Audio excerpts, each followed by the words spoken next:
Hey guys, tonight we step into a world where the odds are stacked, not by fate, but by arithmetic.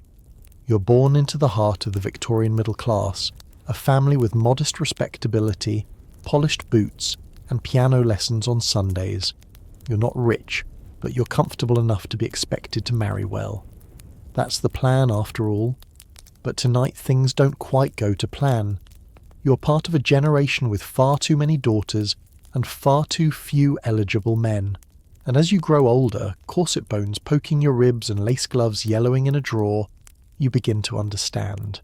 Marriage might not be in the cards. Not because you're flawed, not because you lack charm, but because there simply aren't enough men left alive. Alright, before you get too cozy, go ahead and smash that like button and subscribe, but only if your heart says yes. And if you're listening from somewhere in the world tonight, post your location and your local time down below. We love seeing where the sleepy history squad is tuning in from. Dim the lights, get that fan going for some background vibes, and let's chill into tonight's little adventure. It begins quietly. You're 16 when the first whispers come through the newspaper. Casual tallies of the dead in Crimea. You don't quite grasp the significance at first. Battles seem like something distant and heroic, like watercolour paintings or epic poems. But then your cousin Ellen's fiancé is reported missing, and your piano teacher suddenly wears black from collar to hem. By the time you're 20, the war is over, but something else lingers, an invisible shift you can't quite name. Your mother has started to frown more often when you leave the room. Invitations to balls still arrive, but fewer than before, and the men at these parties are older, limping, or oddly quiet. You dance anyway, shoes pinching, cheeks flushed, every smile a silent prayer that you might still be chosen. You aren't. It's not just you, of course. Your friend Sarah is still unmarried too, and Louisa, and Harriet, who now teaches Sunday school with a stiff spine and forced cheer. The drawing rooms are full of young women who used to giggle behind fans and now speak in careful tones about good works and God's plan. Society won't call you abandoned. That would be unseemly. You're unclaimed. Still at home, devoted to your parents. But there's a growing awareness, like a splinter you can't reach. You read between the lines of your aunt's comments. Such a shame, with your eyes. Your father sighs when the post arrives and finds no suitor's card. You hear a neighbour murmur about surplus women at the grocer's, and you feel yourself flinch. What they're not saying, but what you begin to understand is this. There are over 500,000 more women than men in Britain. 500,000 stories like yours. 500,000 women who, no matter how kind, clever or lovely, have been outnumbered by fate. You start to feel like a glitch in someone else's design. The newspapers don't help. One well-meaning article in the Times advises single women to emigrate to the colonies, where men are plentiful and wives are in demand. It's framed as opportunity, but you read the subtext. Remove yourself. Don't clog up the social machine. Go be useful, elsewhere. And you wonder, lying awake at night in your floral papered bedroom, if that's your only option. Because staying means learning how to disappear in plain sight. You will not be the heroine of a romance. You will not host drawing room soirees in your own home. You will not bear children. You will not even be consulted. You'll be expected to endure. Quietly. Graciously. But not yet. Not without a fight. You tell yourself it's not so bad.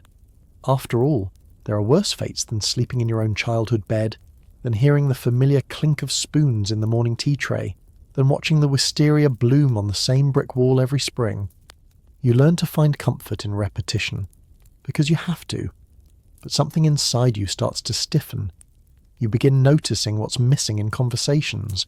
When your married cousins gather, you're no longer included in talk about childbirth or household help.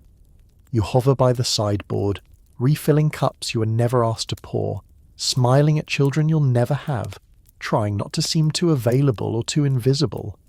It's a strange balancing act, one you perform without applause. You overhear your younger brother explaining to a guest that we've kept Mary at home, as if you were a family heirloom too fragile to lend out. Kept. It sticks. At church you feel it too. The priest's eyes don't linger on you the way they used to. In the pews, families sit like completed puzzles while you're a leftover piece with nowhere to slot in. You help organise the flower rota and teach catechism to little girls whose mothers whisper that you're such a good influence. You begin to hate how they say it, like good means harmless. One day, your mother broaches the topic of work, not a career of course, heavens no, but perhaps teaching piano or serving as a companion to an elderly cousin, just until something changes, but something never does. So you press your gloves flat, pack a valise, and enter a world of other women like you. Women whose names are remembered only in lace samplers and water-stained prayer books. You take your place among them with quiet dignity and a slow-burning resentment that surprises you. It isn't the absence of marriage that stings, it's the assumption that your life is somehow less for lacking it. What they don't see is that you've become observant in a way others aren't. You watch, always. You remember everything. You've developed an inner life as rich and layered as any household ledger. And even though society won't admit it, you're a consequence of its own arithmetic. A living remainder, a social equation that couldn't quite balance. You're not just one spinster, you're one of many. In the 1851 census alone, over 400,000 women between the ages of 25 and 35 were listed as unmarried. The numbers only grew with each passing decade. You think about that sometimes as you look out the window of your modest upstairs room, your spinster perch, as Sarah calls it with a wink. You imagine all the other women in their own perches, all across England, peering through lace curtains at the same dusk light, living parallel lives. It's oddly comforting knowing you're not alone. You even begin to write their names down, a list of unmarried women from the parish, from old school friends, from letters and memories and newspaper notices. You form a map in your mind, a web of quiet lives. And sometimes you wonder what would happen if you all met, if every surplus woman in the kingdom stood up at once. You suspect the world might shake a little. You wake to the sound of the downstairs clock striking 7. It's not your home, but your brother's now. He's married, of course, has 2 children already, cherubic, loud, perpetually sticky. You've been given the spare room, which is a polite way of saying the narrow one at the back with the slanted ceiling and the faint smell of mothballs. You sit up and place your feet carefully on the rug your sister-in-law chose. It's floral. Everything she chooses is floral. You used to imagine what your own household might look like. Oak sideboards, perhaps. A dark green sitting room. Quiet. Books. But that version of you belonged to another timeline. Now, you find yourself a guest in a home that once would have been your domain. You thank your host for the tea they don't forget, laugh at the children's antics and stay out of the way. That last part is the most important. It's strange being here. You grew up alongside this man, your brother. You used to sneak sweets together and race sticks down the brook. Now he's the homeowner, the patriarch, while you're the extra, a shadow attached to the family frame. And then there's her. Your sister-in-law is kind enough, courteous. But you both understand the quiet bargain at play. She tolerates you, and in return, you shrink. You speak in soft tones, you don't interfere, and you certainly don't contradict her opinions in front of guests.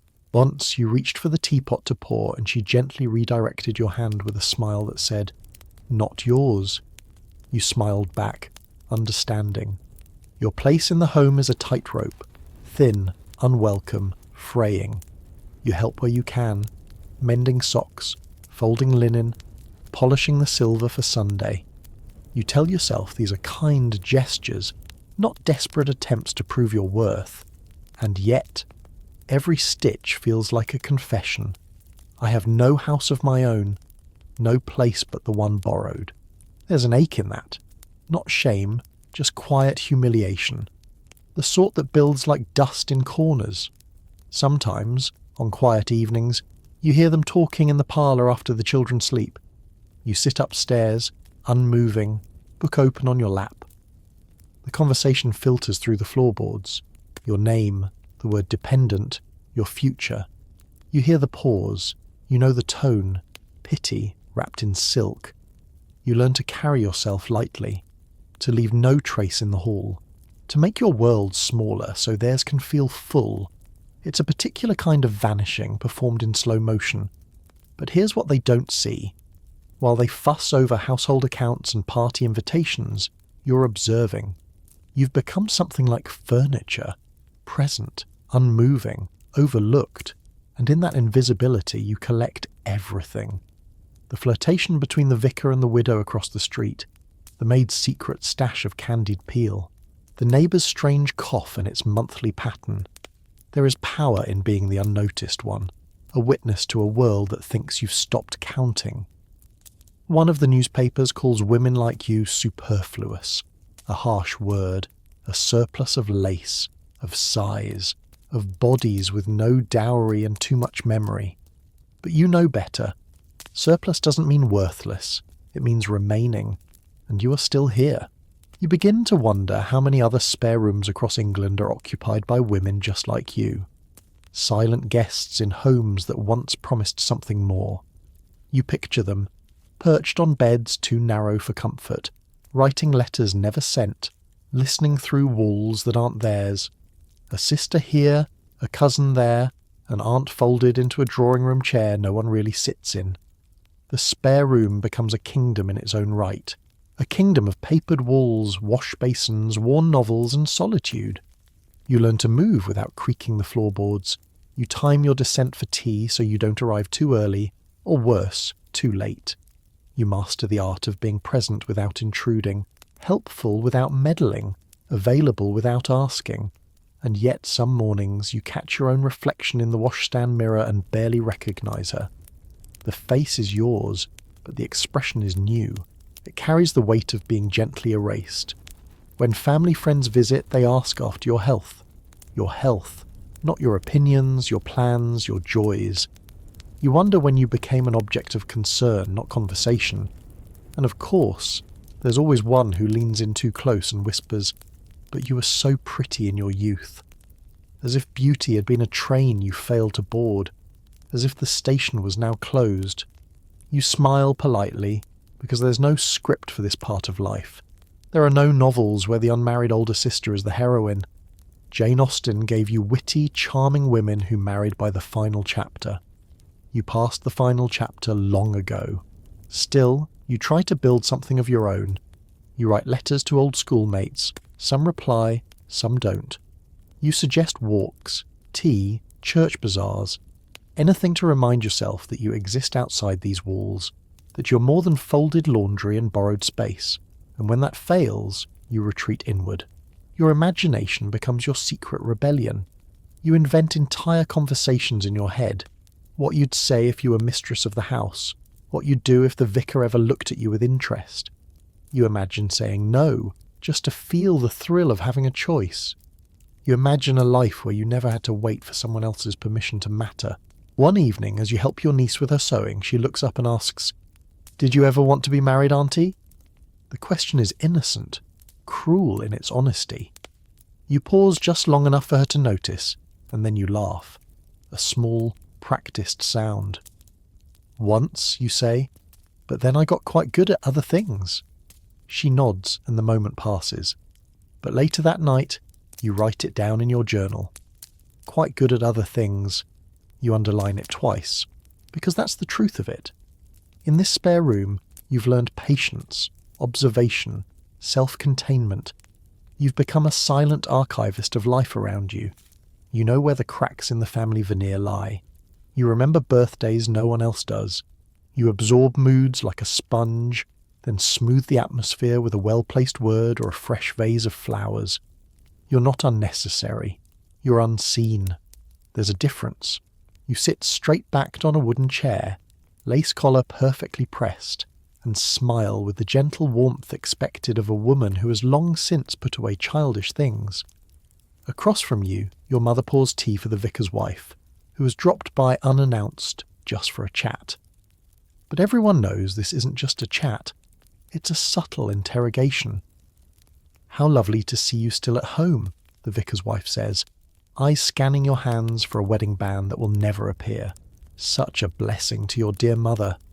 So many girls these days are rushing off to who knows what. She pats your arm. You resist the urge to flinch. You thank her with a smile so smooth, so thoroughly rehearsed, it could be framed and hung above the mantel. This is your life now. An endless parade of teas, visits, and careful conversations where your worth is measured not in accomplishments, but in compliance. You're praised not for what you do, but for how well you've managed to not disrupt anything. You're expected to be graceful, modest, uncomplaining. You are the daughter who didn't rebel, the sister who didn't elope, the woman who didn't make a scene. You wear your disappointment like embroidery, decorative, muted, sewn onto your manner with invisible thread. It's not that anyone's cruel. On the contrary, the world is deeply, insufferably polite. They ask how your projects are going, meaning the Sunday school recitations or the lace trim you're hand sewing for the church altar. They comment on your cleverness, your good sense, your usefulness in a pinch. But the room always goes quieter when you speak too passionately. When your voice rises just enough to show you're still thinking, still yearning, still full of that electric spark that the world seems determined to snuff out with good manners and weak tea. Your married sister once told you, while rearranging the drawing room tulips, that she sometimes envied your freedom. You didn't respond. Not because you were offended, but because you suddenly couldn't find the words for what your freedom actually felt like. Because here's the truth, it's not freedom. It's a performance. You're expected to perform goodness, obedience, quiet loyalty. You're expected to take up minimal space and speak in soft tones and know instinctively when your presence is no longer required in the room. Even love, if it were to come knocking, must do so through the proper channels. No surprises, no passion, no unseemly yearning. It must be respectable and unlikely. In private, when no one's watching, you practice little rebellions. You write things in the margins of books. You laugh a little too loudly at a joke the vicar wouldn't approve of. You wear your hair down, just for a few minutes, and imagine what it might feel like to have someone else's hand tuck it behind your ear. These are tiny acts, microscopic protests, but they're yours. The world of your family is not cruel, but it's suffocating in its expectations. You're a woman-shaped statue placed just so in the gallery of others' pride, dustless, proper, still. And sometimes you wonder what would happen if you stood up mid-tea and announced something wild, that you wanted to paint, or travel, or scream. You don't, but you imagine it often. Later that week, during a routine stroll with your mother through the village, a neighbour stops you by the greengrocer's stall. She's all feathers and opinions, her hat slightly crooked, her voice just a touch too loud. "You know," she says brightly as if offering good news, "there's a widower in Bath with a decent income and only 3 children. No trouble at all, really. He's looking for someone reliable. You blink once, twice." Your mother gives a flustered laugh, the kind that tries to bridge insult and civility. But you say nothing.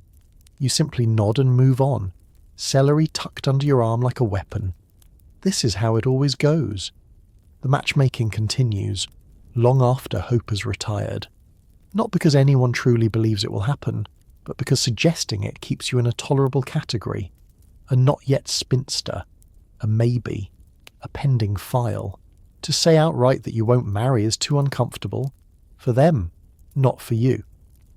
Back at home, your mother offers you a look across the drawing room that is both apologetic and expectant. You busy yourself with the embroidery hoop. Small stitches, quiet fury. You remember when you once loved this pattern, tiny violets twisting up a stem. Now it's just something to keep your hands from trembling. That night you sit at your small desk by candlelight, rereading a letter from a friend who lives alone in a cottage outside Oxford. She never married either. Teaches art to schoolgirls. Keeps goats. Her handwriting is wild and slanted and full of life. She wrote, "There's more than one way to be a woman. I only wish society would let us say so aloud." You trace those words with your finger like a prayer. You wish you could say them aloud too. But here, in this house, womanhood is still defined by marriage, or the lack thereof. Your value is spoken of in whispers.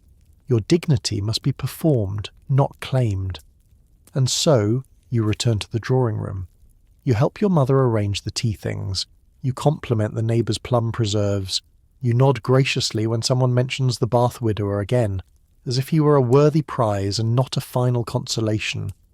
But inside, you are plotting something. You begin reading newspapers for more than just the wedding announcements. You notice the names of women writing opinion pieces, lectures being given, clubs being formed, discussions about property rights and reform. Something is shifting, however faintly. In your mind, a door begins to open, not loudly, not dramatically, but steadily, quietly, like a latch easing free after years of being stuck. You still can't speak your mind at the dinner table. You still embroider violets. You still nod and smile and deflect. But in the privacy of your thoughts, you start drafting something, a speech, a letter, an idea. Perhaps you won't marry. Perhaps you were never meant to. But that doesn't mean you have nothing to say. It only means you've had a longer time to think about how to say it. You stand by the window of the lending library, gloved hands folded, pretending to examine a faded volume of botanical prints. But really you're listening. Two women near the register are speaking in hushed tones about someone you both know, Miss Adelaide Finch. She's never courted, not once, one says, and nearly 40. Poor thing, the other murmurs, as if Miss Finch had lost a limb. You feel your jaw tighten. You've known Miss Finch for years. She runs the reading circle at St. John's, can recite passages of Milton by heart, and once led a petition against the railway's expansion near the village pond. And yet none of that matters. She is unmarried. Therefore, she is pitiable. You are reminded again that in the eyes of society a spinster is not allowed to be interesting. She may be respected, but only if she is quiet, tidy, a background presence. The curtain, never the window. You are becoming that presence. When you walk into a room, the air adjusts, just slightly. Men offer tight-lipped nods. Younger women smile with a dash too much sympathy. Conversations never quite stop when you enter, but they shift, like the tide around an unmoving stone. You used to think this would change with age, that perhaps by 35 or 40 you would command more respect, that your opinions might finally be taken seriously. But in truth, your unmarried state clings to you like perfume, noticeable, persistent, impossible to ignore. You've heard all the terms by now: maiden lady, gentlewoman of limited means, old maid. The labels are delicate daggers, designed to slice without leaving marks. The world doesn't shout its judgment, it whispers it, with doilies and floral wallpaper, and so kind to stay home with her mother. And yet, oddly, there is freedom in this exile, the freedom of low expectations. No one asks when you'll marry anymore. That humiliation has aged into assumption. Instead, they ask if you'll help with the harvest fair or organise hymn books, or sit with Great Aunt Martha on Wednesdays. You do, of course. It's what's expected. But sometimes, as you pass through the village square or along the path by the hedgerow, you wonder what would happen if you simply didn't. What if you said no? What if, instead of arranging geraniums for the church steps, you boarded a train and went to London? Or visited your friend in Oxford with the goats and the wild handwriting? What if you grew your hair long again? What if you stopped shrinking? You don't act on these impulses, not yet, but you treasure them like stolen pearls. Still, you play your role, because society watches, and society has very particular ideas about how women like you ought to behave. You should be useful, modest, quietly grateful. You should speak of nieces and nephews as your blessings, and refer to your spinsterhood with jokes before anyone else can. But inside, you begin to feel something growing, a tiny rebellion, planted deep and watered by years of small slights and stifled laughter. And sometimes, just sometimes, when someone calls you poor dear, you imagine slamming the tea tray onto the table and shouting, "I am not poor, I am not broken, I am simply not yours." You never do, of course, but oh, you imagine it so very clearly. You try to remind yourself that it's not just about you. that the quiet cage you find yourself in was built brick by brick over centuries. Even the most refined drawing rooms are constructed on foundations of rules about who speaks, who listens, and who simply exists without question. You see it at every gathering. Married women speak freely of household matters, their children's illnesses, their husband's business. Widows command a certain reverence, draped in black, but at least wrapped in experience. Even the very young are given space to dream aloud of weddings and courtships yet to come. But you're the pause between subjects, the well-mannered silence, the woman people reference obliquely when they want to make a point about aging gracefully or learning to find purpose in simpler things. At a garden party last Sunday, a younger woman asked you quite sweetly whether you ever regret not marrying. You were holding a glass of lemonade and watching a child chase a butterfly across the lawn. "I suppose everyone regrets something," you said, because it was the most honest answer you could give without inviting dissection. But afterward you replayed the moment over and over in your head. Not because of what she said, but because of what you didn't. You could have told her that regret isn't the same as emptiness, that you have found fulfillment in places she hasn't yet thought to look, in friendships that outlasted romance, in solitude that sharpened your mind like a whetstone. You could have told her that there is power in choosing to live a life outside the expected script, but society doesn't want to hear that. It wants your silence trimmed in lace. And so, when women like you begin to speak, really speak, it startles people. Not because your thoughts are radical, but because they were never supposed to be heard at all. Take Miss Talbot, for instance. She lives in the village, 3 streets over. Unmarried, 63. Runs the local charity society with military precision. She once wrote a letter to the paper about the poor state of the roads and signed it, "A spinster with a spine." The letter caused a small uproar in the town hall and a big one in the vicarage. You baked her scones that week. Society still hasn't quite forgiven her. But you have. In fact, you admire her. She refuses to apologize for existing, for being visible, for having a spine. And that's the quiet truth that nobody says aloud. Spinsterhood isn't shameful. Visibility is. To be unmarried without explanation or apology is to defy the expected narrative. You're supposed to be sad, or mad, or quaint, not capable, not curious, not whole. But you are whole. You've always been. You just had to stop waiting for someone else to say so. And as you hang up your shawl that evening and prepare for another dinner where your voice may or may not be heard, you decide that next time you'll say just a little more. Not everything. Not yet. But enough to remind the room that you're not a shadow, not a cautionary tale, not a leftover. You are a woman, and you are still becoming. Your shoes click softly on the stone steps as you approach the schoolhouse. The morning is damp, the kind of English damp that seeps into your gloves and settles in your joints before the clock strikes 10. You draw your shawl closer around your shoulders and press the latch with quiet purpose. This is your work now, teaching the daughters of farmers, merchants and widows how to read, how to sew, how to subtract. The headmistress calls you Miss, always with an edge of sympathy, as if your unmarried state were a condition one might catch through prolonged exposure to ink and arithmetic. You didn't choose this path. Not really. It was presented as the only suitable option for a woman of your station who had reached a certain age without securing a husband. No inheritance, no proposal, no other door open. So here you are, breathing in chalk dust and drying inkwells.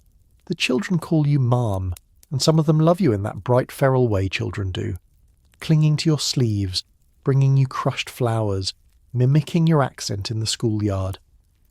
Others look at you warily, perhaps repeating whispers they've heard at home, old maid, stern woman, no family.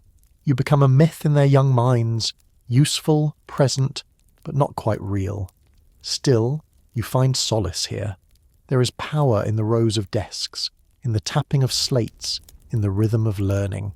You control this space, you set the rules, and for a few hours each day, you are not a surplus woman. You're a necessary one. But even this space has its limits. Your salary is barely enough to live on. even with the room provided in the attic of the schoolhouse. It's always cold, even in July, and the basin cracks in winter if you're not careful with the kettle. Your dresses are mended so many times the seams are more thread than fabric. You press them nightly and wear them proudly anyway. What you don't spend in coin, you spend in dignity.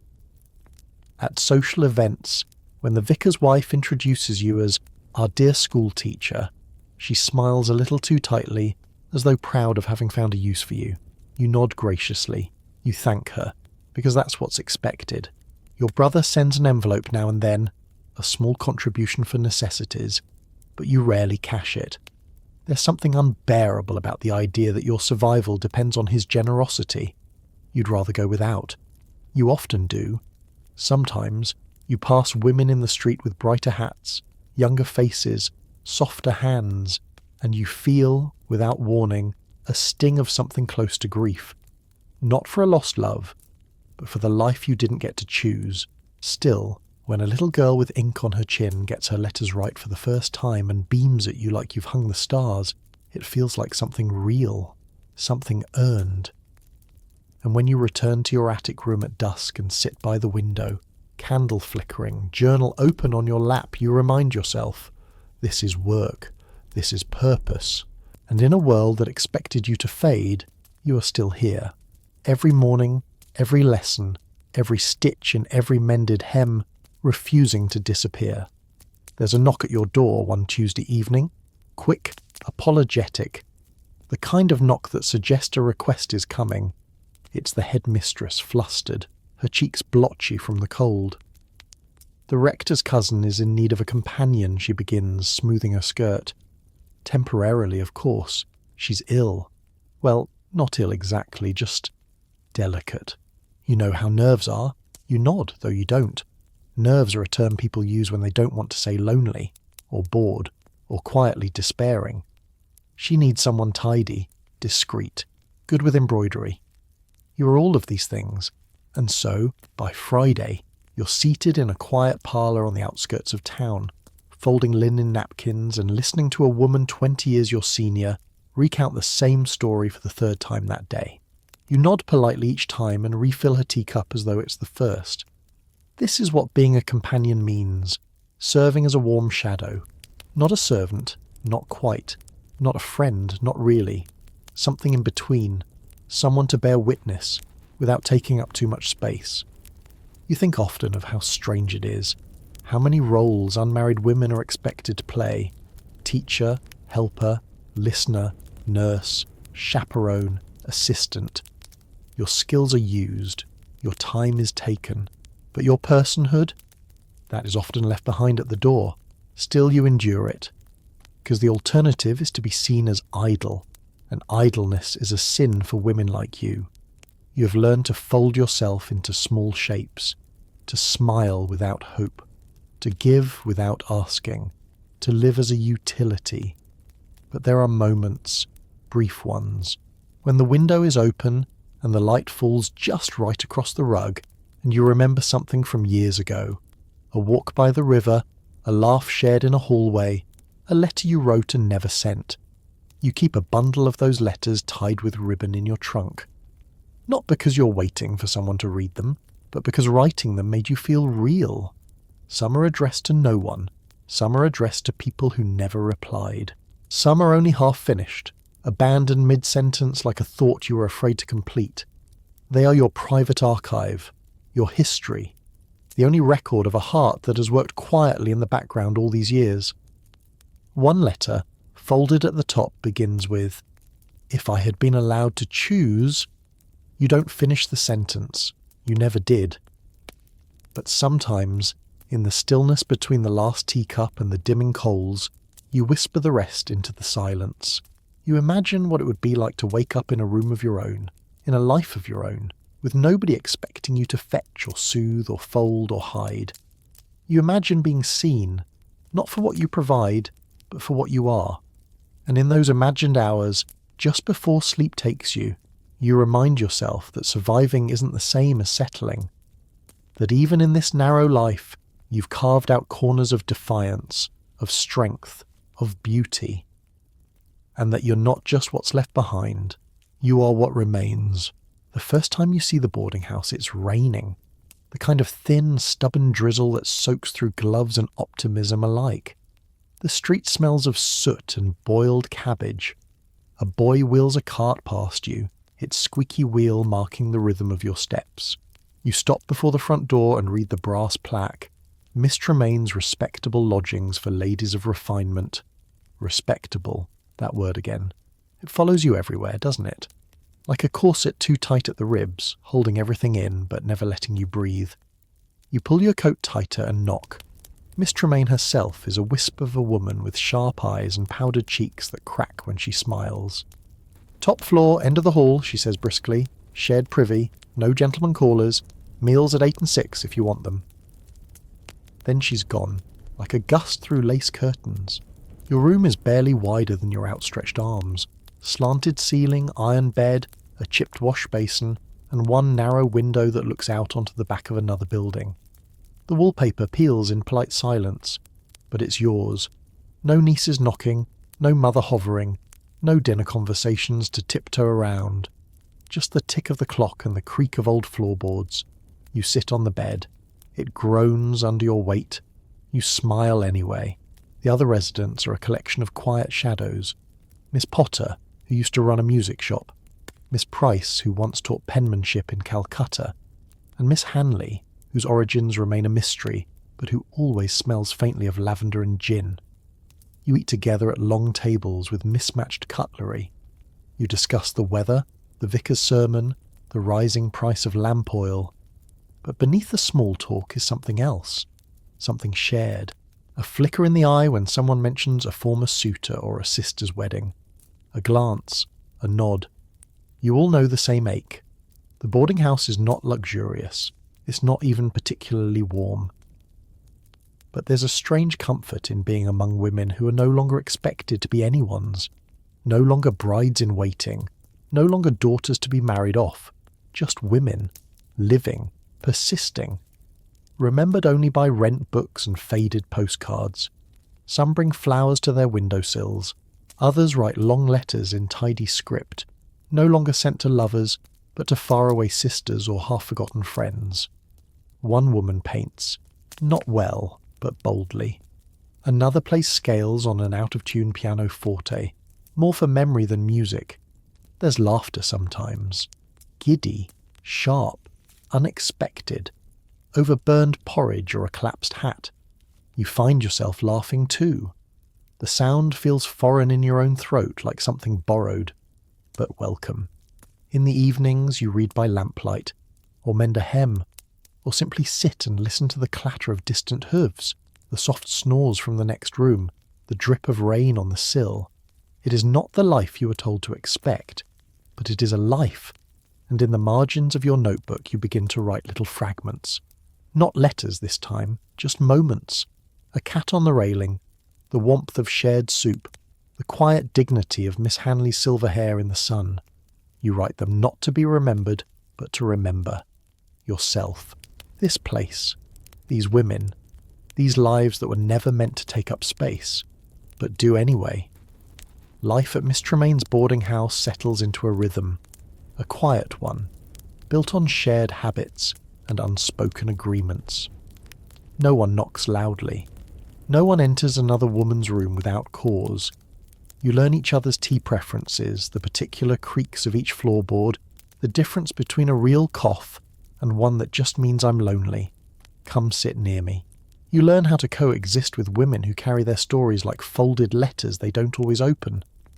Miss Price writes letters every Thursday at 3 o'clock like clockwork. She wears the same faded lilac shawl each time and never mentions who she's writing to. You don't ask. You simply make sure the kettle is warm when she comes downstairs. Miss Potter, who speaks rarely, sometimes leaves a biscuit by your door on days she sees you lingering a bit too long in the hallway window.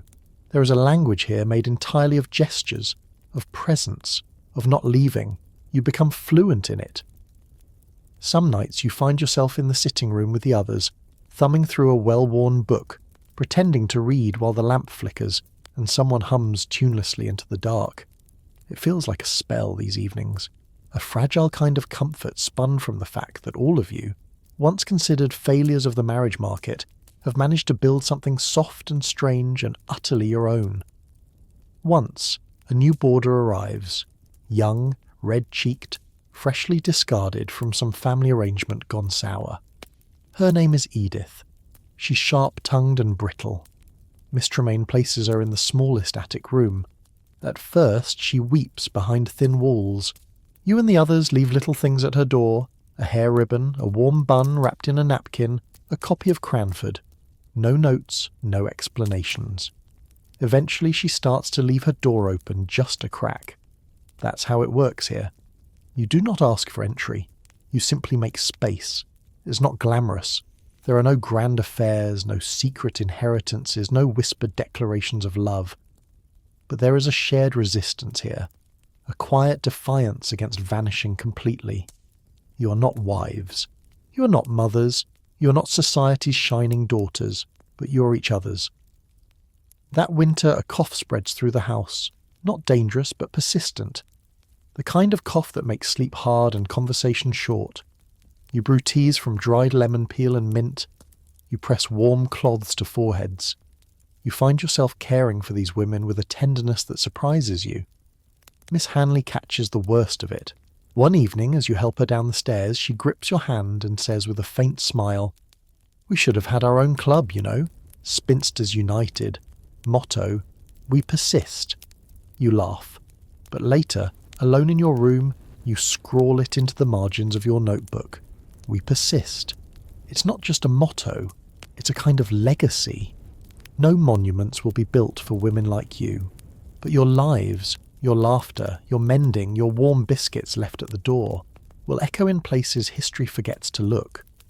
And you decide then that maybe the goal was never to be admired. Maybe the goal was to endure beautifully. It begins with a pamphlet left on the bench at the train station. You're not even meant to be there.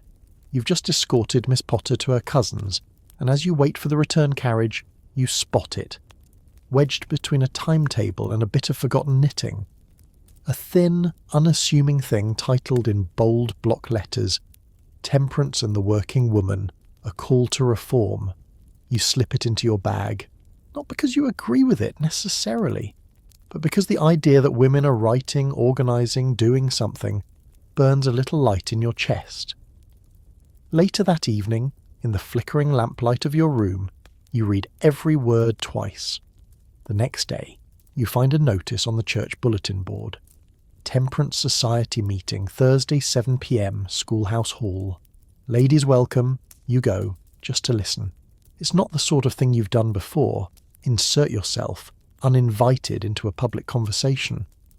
But something about the hard benches, the cracked voices, the simple tea served without ceremony, it feels familiar, safe.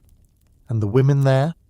They are alive in a way you haven't seen in years, unmarried, widowed, overworked, overlooked, but crackling with urgency. They speak of drunk husbands and shattered homes, of how the gin shops swallow wages and hope.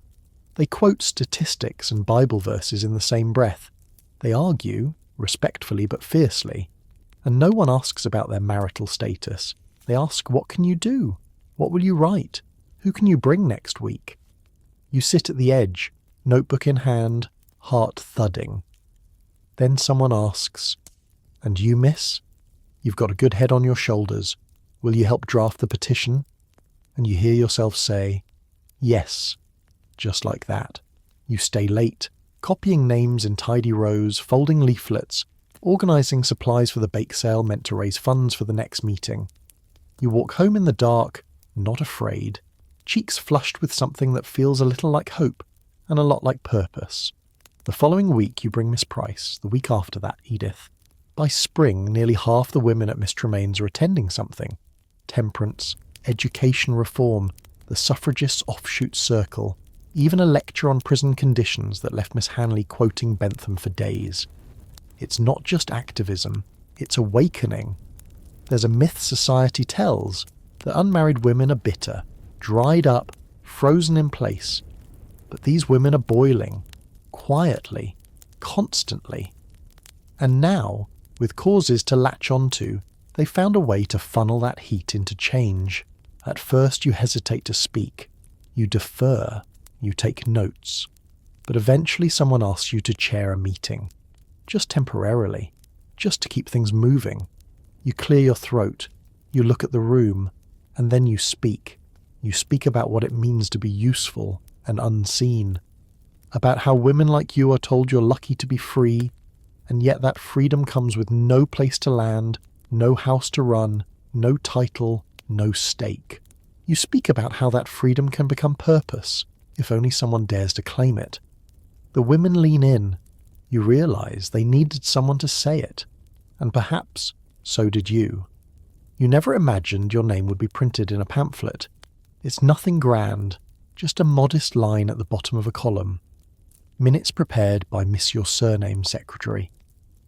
But when you hold that folded leaflet in your hands, when you see your writing typeset and distributed among the women of your county, something shifts inside you. You're no longer simply observing the world, you're shaping it. The work is hard, not physical labour, but emotional excavation. You sit in crowded parlours and listen to stories that have been locked in women's throats for years. You write letters to newspaper editors who never reply. You arrange chairs in drafty church halls. You carry stacks of petitions through sleet and smoke, and still you persist. You notice with time that people begin looking at you differently. When you speak now, people pause. When you enter a room, there's a murmur of recognition. That's the one who organised the bread levy meeting, or she's with the women's education campaign. It's not admiration, not quite, but it's no longer pity either. Your voice, once trained to soothe, to soften, to yield, has learned new edges. You still speak gently, but now with weight, with spine. And it's not just you. The boarding house hums with purpose. Miss Potter starts teaching music again to underprivileged children at the chapel. Edith, who once locked herself away for weeks, is now collecting signatures for a school funding bill. Even Miss Hanley reads aloud at meetings, voice cracking, hand trembling, but reading nonetheless. You've built something. Not a family, not a fortune, but a network. A quilt of women stitched together by common loss, shared strength, and fierce clarity about what the world overlooks. One afternoon, a married woman from the church approaches you after a meeting. She's well dressed, corseted tight, her face drawn with the constant worry of a life lived under a husband's shadow. She says, "I wish I had your time, your freedom, your voice." You don't answer right away, because what can you say? That freedom came at the price of silence for years, that your voice had to be unearthed from layers of domestic obligation, unfulfilled longing and social exile, that you did not choose this path, but you've chosen to walk it well? Instead, you say softly, "Thank you." And when she nods and walks away, you let the real response live in your chest, beating strong and slow and certain. I'm not lucky to be free. I made myself free. The victories are small, a donation gathered, a law reviewed, a sermon softened in tone, but they build, they matter.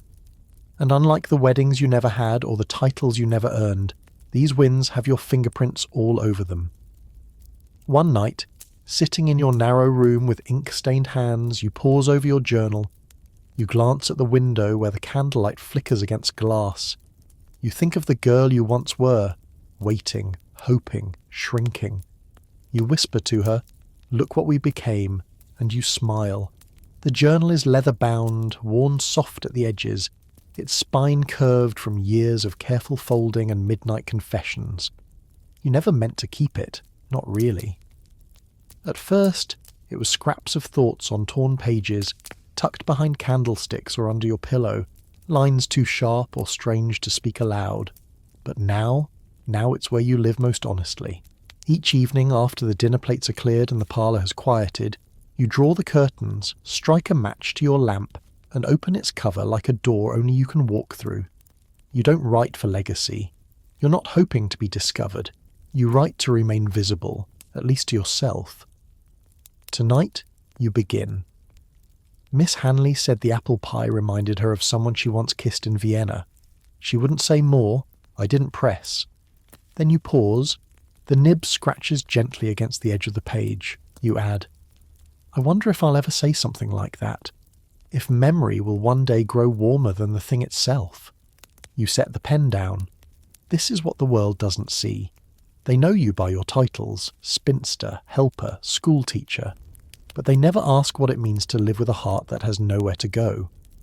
Because it does go places. It goes to your friends, who now feel more like sisters. It goes into every pot of tea brewed for someone crying over a rejection letter.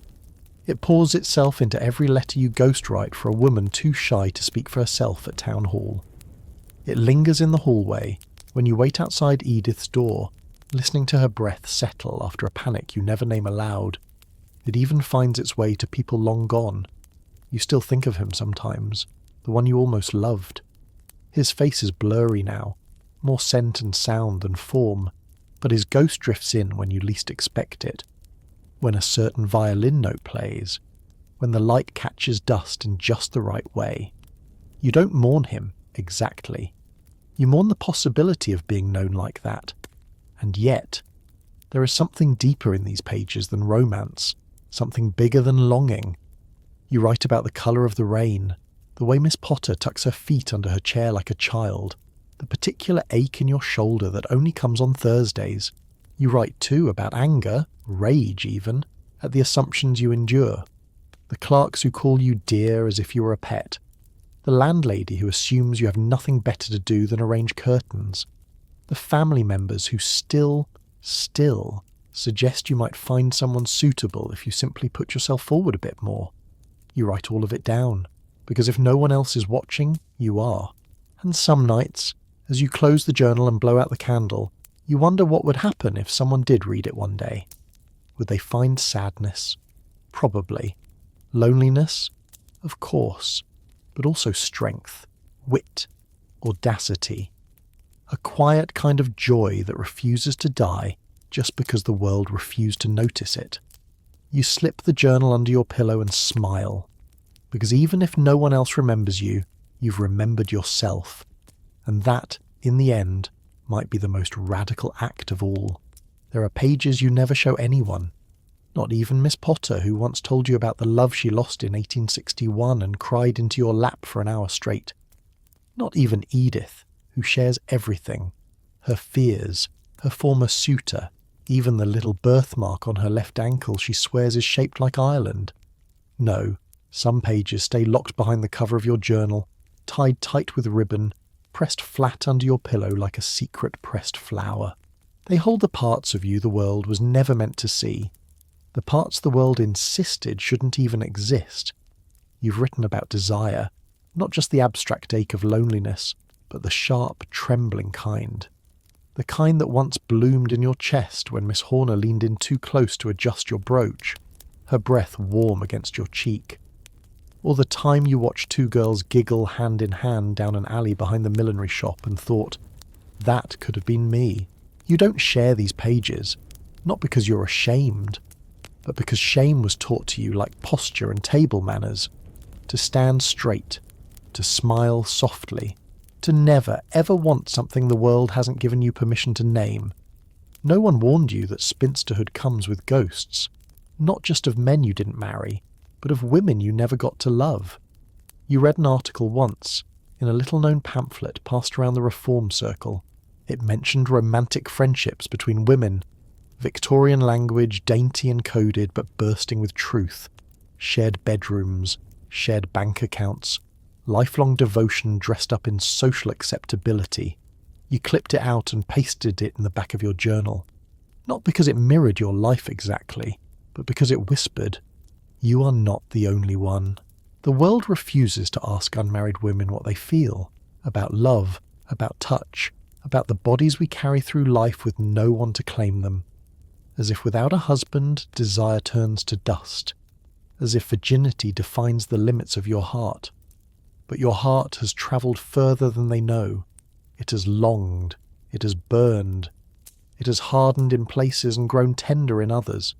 It has learned to redirect its warmth into friendships, into teaching, into causes, into surviving. Yet sometimes, in the stillness before dawn, you admit it. You wanted more. Not a prince, not even a promise. Just someone who would tuck your scarf gently beneath your coat, who would know your silences, who would hold your gaze across the table like it was a tether to something permanent. You never got that. Not really. But you have had love. In sideways glances, in hand squeezes, in shared cups of tea passed quietly in moments of sadness, in the way Miss Hanley once placed a flower on your pillow without a word after your mother died. It may not look like the love in novels, but it was real. It is real. You close your journal slowly. You exhale. Tonight, you will dream of a life not unlike this one, but with the freedom to speak every word you've hidden. And in that dream, you will not ask permission. You will simply be. You're standing in the back pew, gloved hands folded, singing the hymn from memory though your eyes are dry and your mind is elsewhere. It's Sunday morning, and the church is full of the usual suspects. Well-dressed families arranged by height, elderly men nodding through the sermon, children squirming beneath lace bonnets. The air smells of beeswax, wool, and the faintest ghost of lavender. As always, you take your seat beside Miss Potter and Miss Price. The three of you have claimed the same spot for years. No one says it aloud, but it's understood. This pew belongs to the spinsters. People don't say that word to your face anymore, of course. Society has evolved into subtler cruelties. Now it's, you ladies, the quiet ones, such helpful women. You're a fixture, trusted, predictable. The kind of person others expect to always be there, and quietly resent when you are. After the service, as the congregation spills out into the courtyard, you feel the familiar shift. The vicar greets the newlyweds with a booming smile. A baby is admired by a circle of cooing women. Invitations for tea are extended to families, to couples, to widows with lively sons. No one speaks your name. You stand with the others, smiling, nodding, exchanging pleasantries. But you notice it more and more now, that your presence is not unwelcome exactly, but unnecessary. You're not the first to be greeted, nor the last to be missed. You're adjacent to community, not within it. Back at the boarding house, over tea, Miss Price tells a story about a younger cousin who asked her if she'd ever been in love. She chuckles over her cup, but you see the tightness in her knuckles. I told her once, she says. That seemed to satisfy her. It becomes a theme. In the days that follow, you and the others find yourselves swapping stories, not of lovers, but of friendships. Bonds so deep they could have been mistaken for something else. Glances held too long, trips taken just the two of you, letters that fluttered with unsaid things. And you begin to realise something. The world may not have given you traditional intimacy, but you've had something else. You think of the time Edith stormed into the kitchen furious after a town clerk ignored her proposal at the council meeting. You made her tea and sat silently beside her until her breathing slowed. Nothing was said. Nothing had to be. Or the morning Miss Hanley fell ill and you, without a second thought, sat by her bed for 12 hours straight, cooling her forehead and humming old songs. Who else does that if not love? Society never made space for these connections to be seen, let alone named. But that doesn't make them less real. It just means you've built them in the quiet, in the in-between spaces, in the unswept corners of a world that only values what it understands. Later that week, a child from the school points at you and says, "You're the ladies who always walk together." You smile and nod. Yes, we are. She doesn't ask where your husbands are.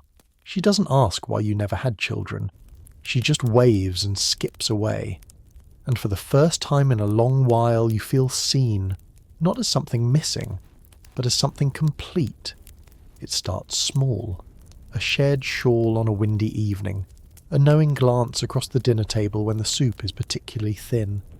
A letter left unopened until the right friend is beside you to read it aloud. These are the moments that stitch you together, not with thread, but with understanding. Spinsterhood, you've come to realise, is not a solitary sentence. It's a sisterhood, unspoken, often invisible, but real in every sense. At Miss Tremaine's, the boarding house feels less and less like a halfway point and more like a quiet fortress. A place made not of walls and doors, but of routines, gestures, and tea served in chipped porcelain. You've built something here, not deliberately, not even consciously, but now it stands strong. Every woman in the house knows the kind of silence that arrives after your name isn't called at a gathering. Every one of you has felt the way a room politely closes around conversations you weren't meant to join. But here you speak freely, about politics, about poetry, about the price of coal and the way the moonlight catches on frost. You tell stories about childhood, about heartbreak, about the neighbours whose windows never seem to open. You laugh in your nightgowns, hair unpinned, without worrying who might see you, and whisper, "Poor dear." There are rules, of course, but not the kind society made for you.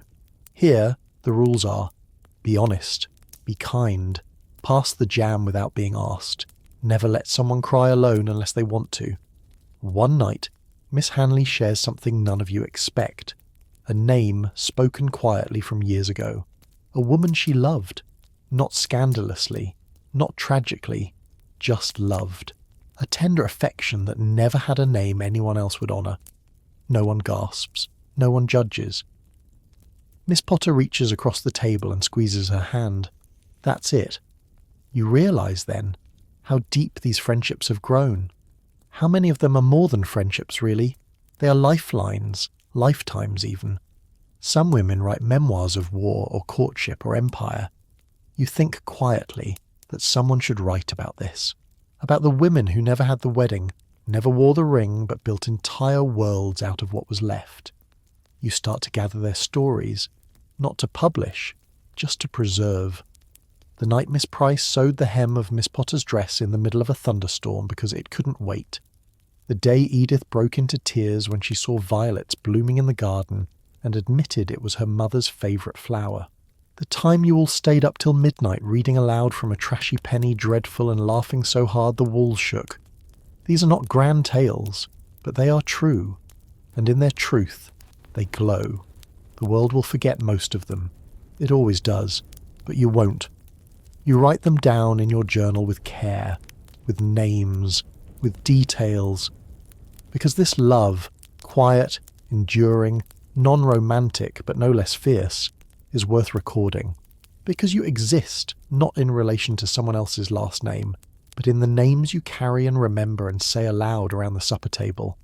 One day, someone will read those pages and know, this is what a life can look like, not flashy, not conventional, but full and utterly, defiantly, enough. It's late. The lamps are low, the curtains are drawn tight against the night, and a single candle flickers beside your bed. You sit in your nightdress, the cold pressing through the floorboards into your bones. In your lap is a letter. Not from family, not from a friend. It's from a woman you met briefly last month at a lecture on women's education. Her name was Margaret. Sharp-eyed, steady-voiced, her hands ink-stained from pamphlet folding. You spoke for only 10 minutes at the tea table, but something passed between you. A click, a stillness, a recognition. The letter is plain, no declarations, just pages filled with thoughts, about the lecture, about a new book on reform, about how strange it feels to walk home from an event where no one asked if she was accompanied. At the bottom, there's a postscript. I hope I'm not too forward in saying, I find myself thinking of you more than seems quite appropriate, and I hope that doesn't make you uncomfortable. But I also hope you understand. You do understand. You understand perfectly. You read the line again and again. Then you fold the letter carefully, press it to your chest, and lie back in bed, eyes open in the dark. No one ever taught you how to name this feeling. In stories, women either marry or pine or die. They don't live quietly in boarding houses and write cautious letters and wonder what might happen if they took a train without telling anyone. But in your life, that's exactly what's unfolding. The next morning, you rise early, you write a reply, you choose every word like lace, measured, delicate, durable. You don't say everything, you say enough. And then you do something rare. You go for a walk without telling anyone. You stroll through the park, past damp benches and cawing crows, until you reach the postbox. You slide the letter in. The sound it makes as it drops is small, but final, like a curtain lifting. Later, back at the house, you look around the breakfast table and realise that while love hasn't arrived in the way you were once taught to expect, it has arrived nonetheless. And always, it came with rules. Don't say too much. Don't want too openly. Don't reach unless reached for.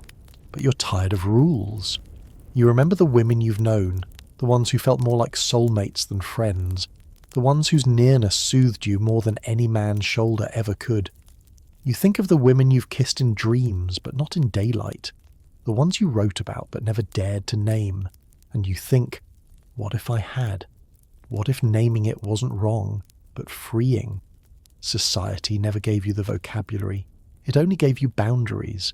But you've begun to write your own language. It's careful, subtle, woven between cups of tea and shared umbrellas and fingers brushing under tables. But it's real. You don't need to stand on rooftops. You don't need fireworks or poems. Sometimes, love is a hand held for 3 seconds longer than usual. Sometimes it's a letter signed only yours. And sometimes that is everything. The waiting is oddly sweet. You tell no one about the letter, not Miss Potter, not Edith, not even Miss Hanley, who can read your moods better than your own reflection. You move through the week with your usual grace, but beneath your calm exterior, your heart ticks like a clock wound too tight. Every time the post arrives, your breath stills, and every time it doesn't bring a reply, you smile as though you weren't hoping. You've become a master at hiding softness beneath layers of composure. It's a skill spinsterhood taught you well. But then, one rainy Tuesday, it comes. A small envelope. No return name. Just your address, penned in that same tidy script you remember from the lecture. You take it upstairs, close your door, and sit on the edge of your bed for several minutes before opening it.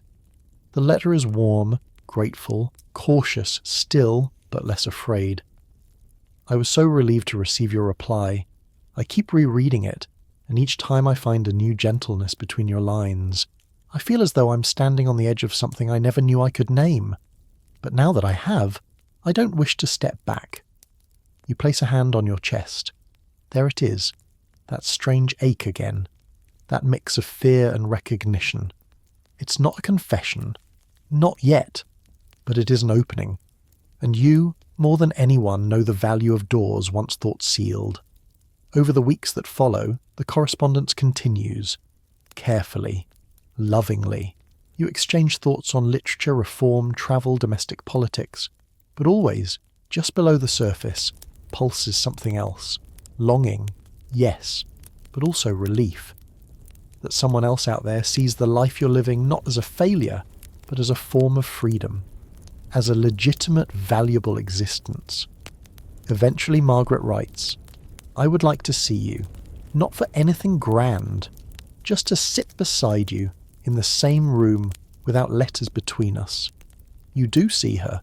You meet in a tea room in Bath, quiet and discreet. You talk for hours, laughing at nothing, interrupting each other, sharing soup from the same spoon. You don't touch, not yet. But you hold her gaze when you say goodbye. And in that look is everything unsaid. When you return home, no one questions your glow. They wouldn't know what to ask. After all, unmarried women are supposed to keep their affections safely in the past, or in novels. But you know better now. You know that desire can be steady, not scandalous. That intimacy can bloom in the space between hands resting on the same table. That you don't need a marriage license to feel bonded to another soul. Society may not recognise what's happening between you and Margaret. It may not give it a title, a role, or a space at the table, but you do. And for now, that's enough. You write in your journal that night with a smile you don't bother to suppress. There are loves that don't wear white or end in bells, but they hold, they last, and sometimes they come just in time. You close the book, sigh contentedly and blow out the candle. Not a tragedy, not a scandal, not a phase, just love. Quiet, dignified and true. The weather turns colder. Your knees ache in the mornings, and the light leaves the windows earlier each day. Autumn slips into winter quietly, like an apology. And with it comes something else, a gnawing awareness. Not fear, exactly, but proximity. You've always known that being unmarried carried risks, but now those risks step closer. You're no longer the youngest in the boarding house. New faces appear, women even older than Miss Hanley, with softer voices and thinner frames, who struggle to climb stairs and nod off at dinner. They remind you of what's ahead. You notice how quickly comfort can become precarity.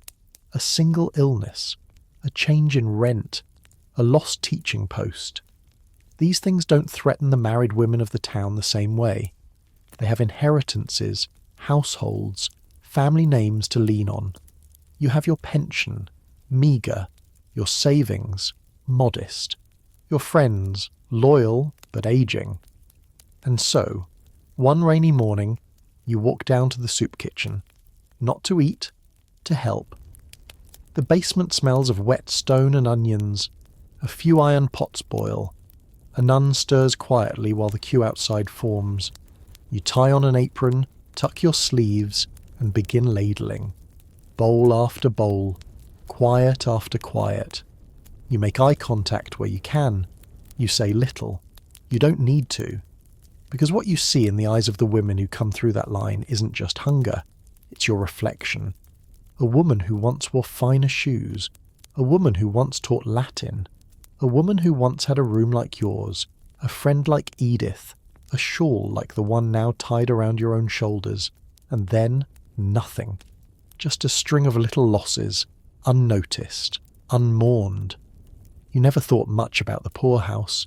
It seemed a thing far from you, reserved for the truly destitute, the broken, the drunkards, the mad. But it is not far. Not any more. You meet a woman named Alice who used to be a governess in Kent. She lost her job when the children grew up and had nowhere else to go. She now sleeps in a charity dormitory and sews buttons for pennies. She calls you sister after the second visit. The word stays with you all night. Because you are sisters, not by blood but by circumstance, by the shared burden of being surplus in a world that only values what it can name, marry or consume. You come back the next week, and the week after, not just to serve soup, but to look, to listen, to understand the path you might someday walk, and to find, in that proximity to hardship, a kind of strength. You realize quietly that there's a difference between fear and awareness. Fear keeps you frozen. Awareness gets your hands moving. So you begin to write letters to the church council. You compile a list of former governesses and teachers in the area who might need assistance. You draft a modest proposal, a home for retired working women, with communal rooms, modest pensions, and no shame. You don't know if it will pass, but you do know this. No one else is going to make room for women like you, so you'll have to build the room yourself, brick by brick, bowl by bowl, name by name. The letters you send rarely earn replies. A polite acknowledgement from the parish here, a perfunctory thank you from a council clerk there. But you keep writing anyway, because every time you lift the nib from the page, you feel as though you're carving out a little space that didn't exist before. A space with your name, and with the names of women who might otherwise vanish altogether. At the soup kitchen, the faces become familiar.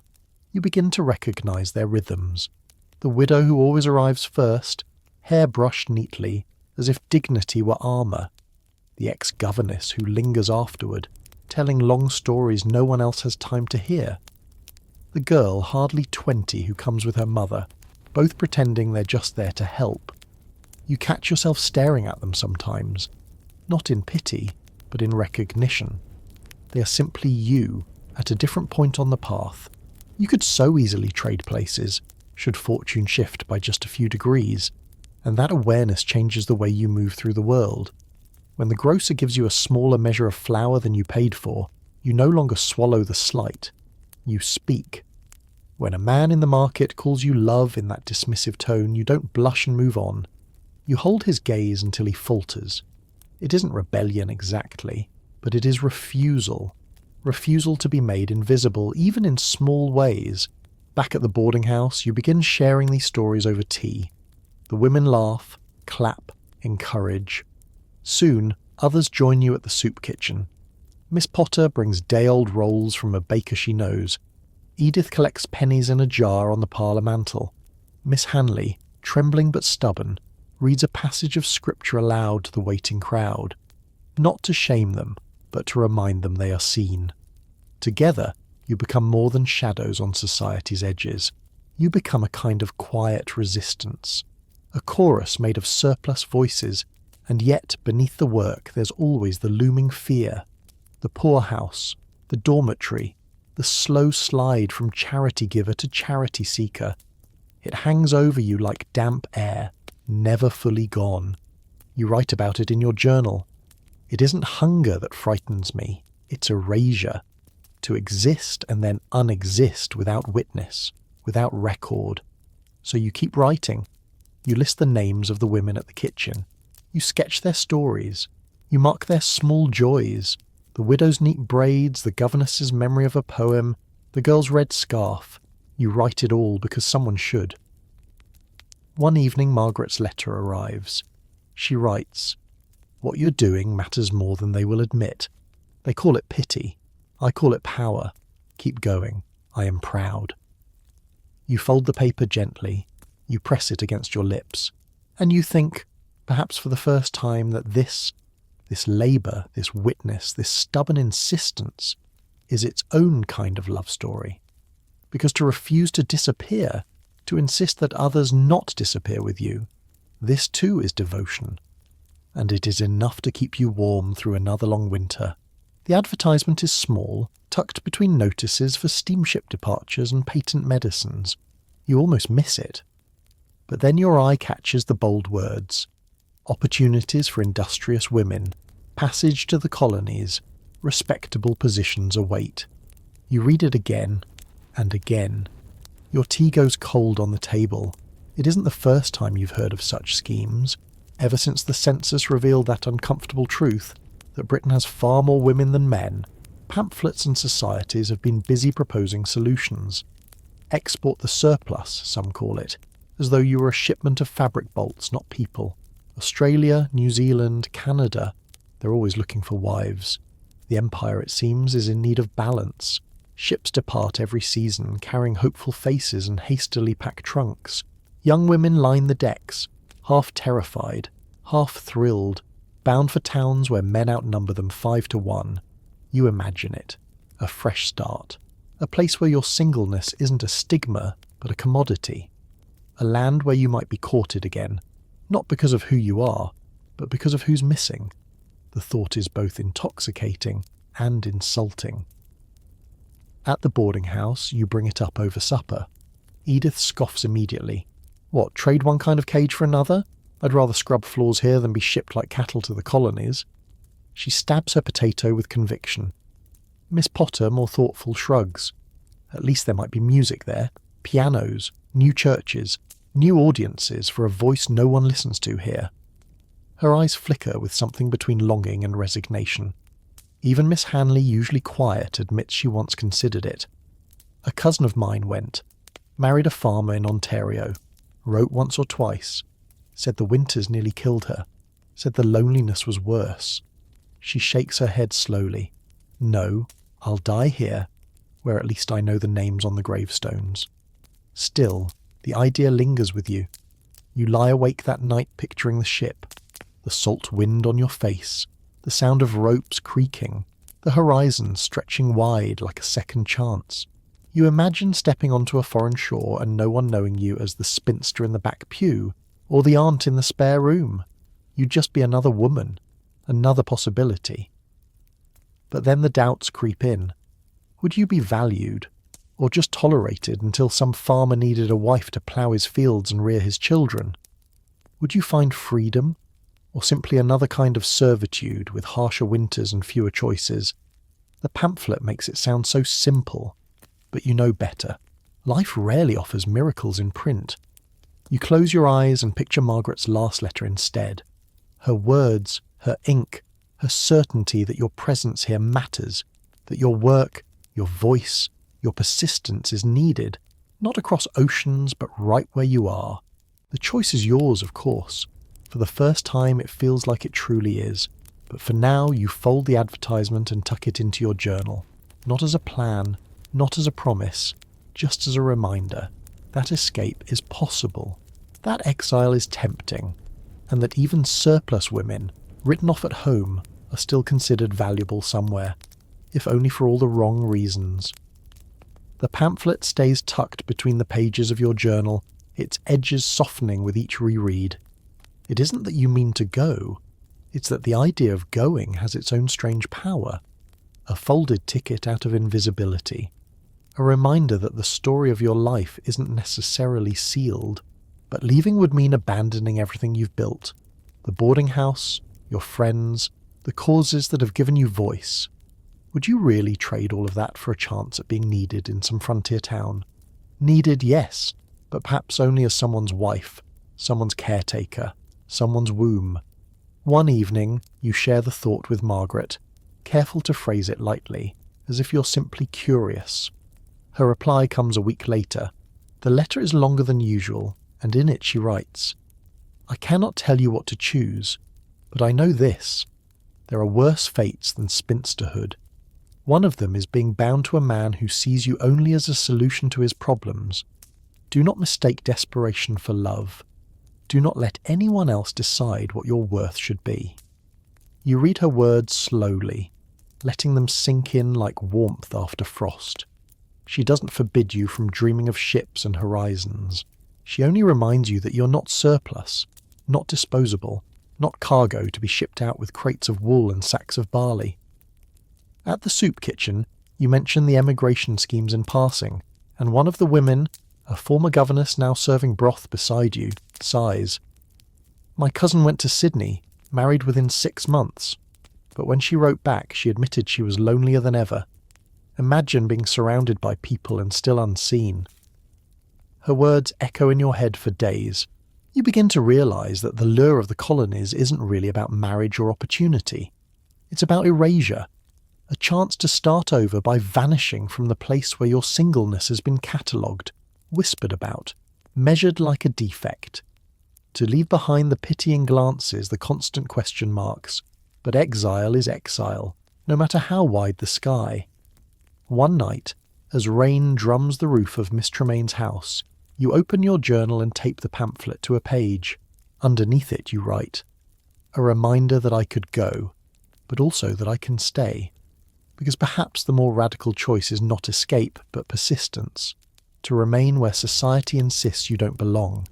To carve space where none was given. To take up oxygen without apology. At breakfast the next morning, Edith notices the glint in your eye and teases you for plotting something again. You laugh, and don't deny it. Because you are plotting something. Not a voyage to faraway shores, but a deeper rooting in your own. The colonies can keep their promises of second chances.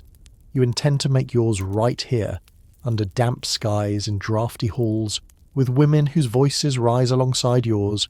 You close the journal and smooth the ribbon tie. The pamphlet rustles faintly inside.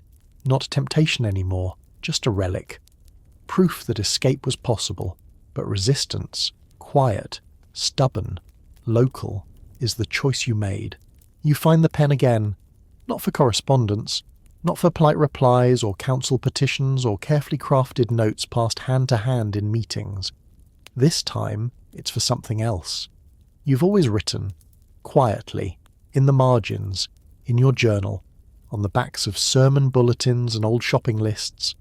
But now you begin something different, a story, fiction. Though not really, not truly. It starts with a woman who walks alone through a village that doesn't know what to do with her. You don't plan it. The words come fast, then slower, then fast again. You write in the evenings when the house has gone still and your hands are no longer needed for soup or sewing. A woman alone, yes, but not adrift. She is observant, fierce, funny. You borrow from women you know, from Miss Hanley's sideways glances, from Margaret's letters, from your own quiet defiance. You write not to be admired, but to be understood. At first, you hide it, fold the pages, keep them beneath your underthings in the bottom drawer. It feels indulgent, writing about yourself through someone else's eyes, giving shape and language to emotions that have always lived behind your ribs. But one rainy afternoon, Miss Potter finds you at the writing desk. "You're always scribbling these days," she says with a crooked smile. "Is it a novel, or letters to a secret suitor?" You laugh, too quickly. When you don't answer, she doesn't press. She only says, "If it's about us, make me taller." And with that, the spell breaks. The secret loosens.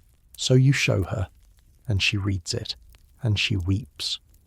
"I didn't know we were allowed," she whispers, dabbing her eyes, "to be the story, not just the footnote." That night you rewrite your first line, not "she was a woman left behind," but "she was a woman the world miscalculated." You write more, with new confidence. The story thickens. The spinster walks the village, yes, but she also argues at council meetings, laughs too loudly, discovers she loves the scent of beeswax and lilac. She remembers the way another woman once tucked a curl behind her ear and called her brave without irony. You send a chapter to Margaret.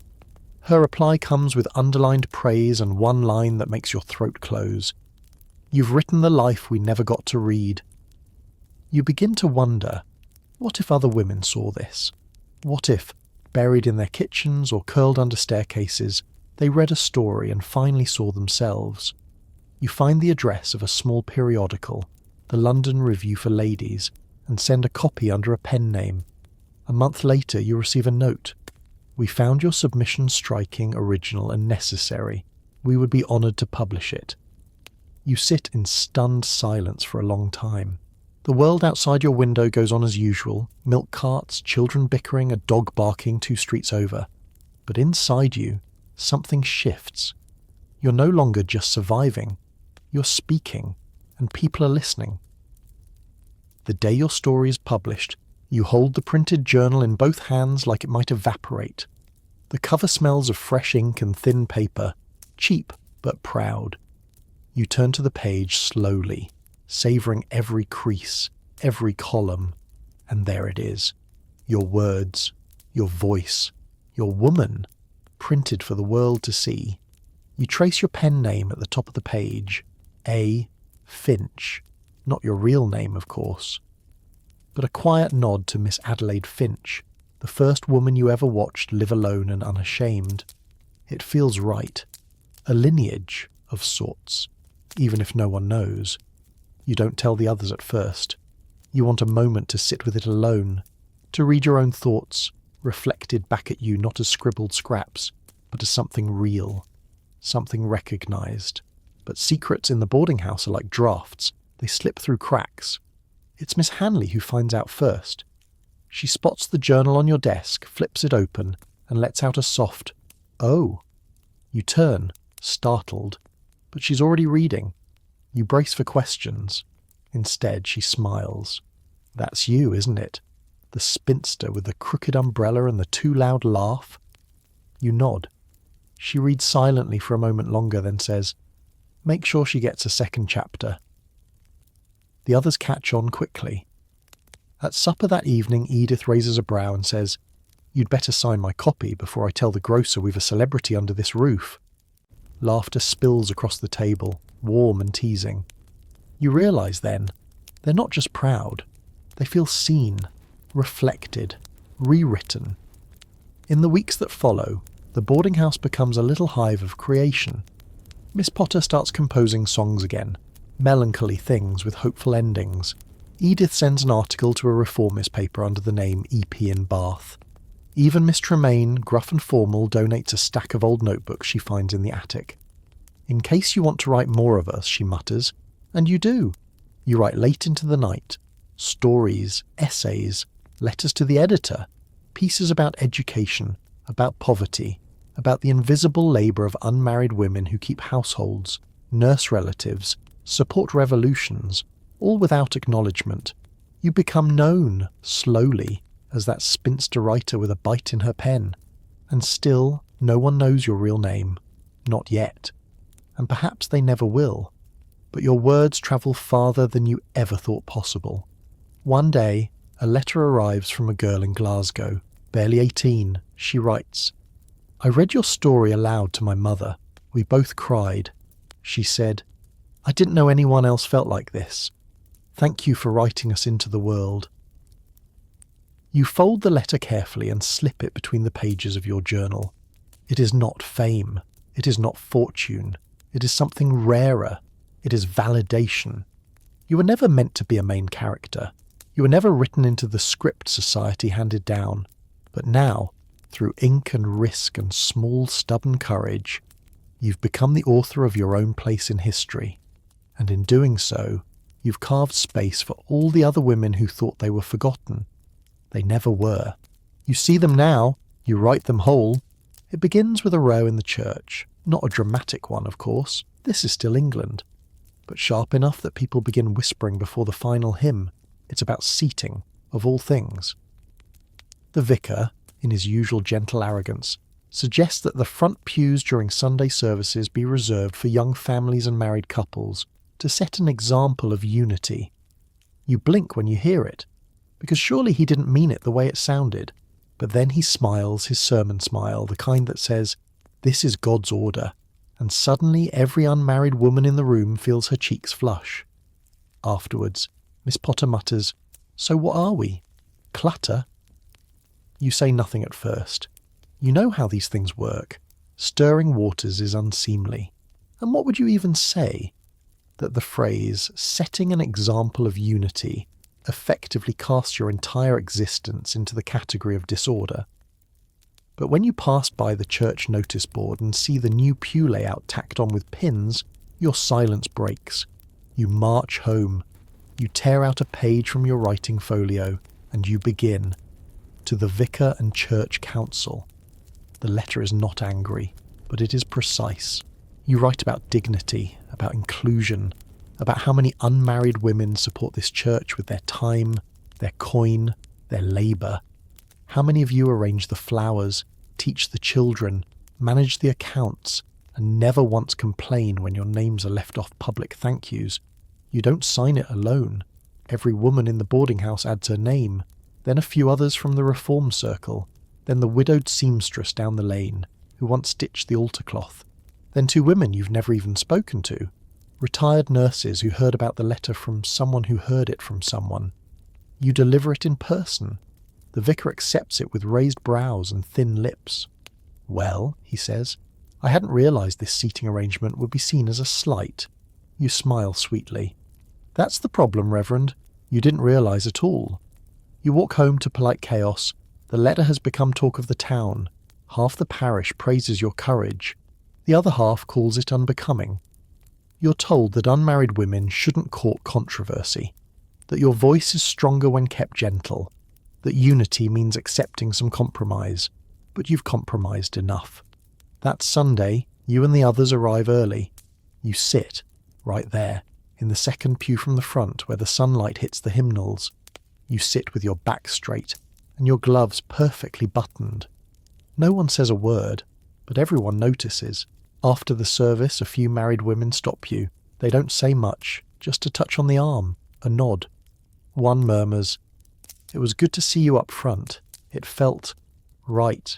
You thank her. You don't cry, though you could have. Later, at home, Miss Hanley raises her teacup. "To the women in the second pew," she toasts. You all drink. And you realise it wasn't about seating, it was about space. Who is allowed to be seen? Who is permitted to take up room? And who gets to decide? And this time, you decided. The next week, something curious happens. At the Sunday service, the front pews are full, not just with young families and the usual row of starched collars, but with a new formation: spinsters, widows, school teachers, and a librarian who's never been seen without gloves. No one announces the change. No one dares comment aloud. But the order has shifted. You sit beside Miss Potter again, both of you humming the first hymn just a little louder. You feel it. The difference. The weight of eyes. Some approving, some disapproving, some simply confused. Let them look. The vicar's sermon is noticeably bland. He avoids any mention of family or duty. Perhaps it's the letter, or perhaps he simply realised that half his most reliable congregants just reminded him they exist and can organise. When it's over, as the congregation spills into the courtyard, you overhear a young man say, "I didn't know old Miss Price could look so sharp in a hat." Miss Price pretends not to hear, but her posture has never been straighter. It's a small thing, but you know better than most. Small things accumulate. That evening, seated by the hearth at Miss Tremaine's, the conversation turns to death. Not in a morbid way, just practical. Someone asks what happens when a woman like you passes on. Where do her things go? Who mourns? Who writes the obituary? You've wondered this yourself. Your name might be printed in the back of the paper. Miss Surname, long-time resident of Bath, remembered fondly by friends. No children to carry your features forward. No family plot with room left. Just a name, and only if someone remembers to spell it right. But now, looking around at these women, these fighters, readers, bakers, writers, you realise something. You will not vanish. You've been writing, you've been published, you've been seen. Even if it was under a pseudonym, it was your voice, your thoughts, your life, stitched into sentences that someone, somewhere, folded into their own hands and understood. And you've remembered others too. You wrote down their names, their stories. The one who taught piano until her hands gave out. The one who cried over violets. The one who spoke of Vienna just once.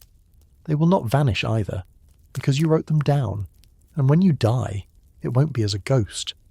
It will be as a woman who occupied her space, even when the world tried to compress her into a footnote. One of the younger women at the table speaks up. "We should decide now where we'd like to be buried," she says, "not leave it to someone who'll forget." Miss Hanley nods solemnly. "And make sure we're all named properly. None of this unmarried business in italics." You laugh. "Agreed." And so, it's settled. There's talk of a shared plot. A stone that simply reads, "Here rest women who lived exactly as they pleased." Perhaps not quite true, but close enough to feel like rebellion. That night, in your journal, you write, "I have no child to carry my name, no husband to say he knew me best, but I have written, I have loved, I have stood in the front pew, I was here." And that, in the end, is your epitaph. You've developed a kind of armour, not the loud, obvious kind. No chainmail or declarations. Yours is quieter. A perfectly tied bonnet, a calm smile, a practiced reply to each intrusive question.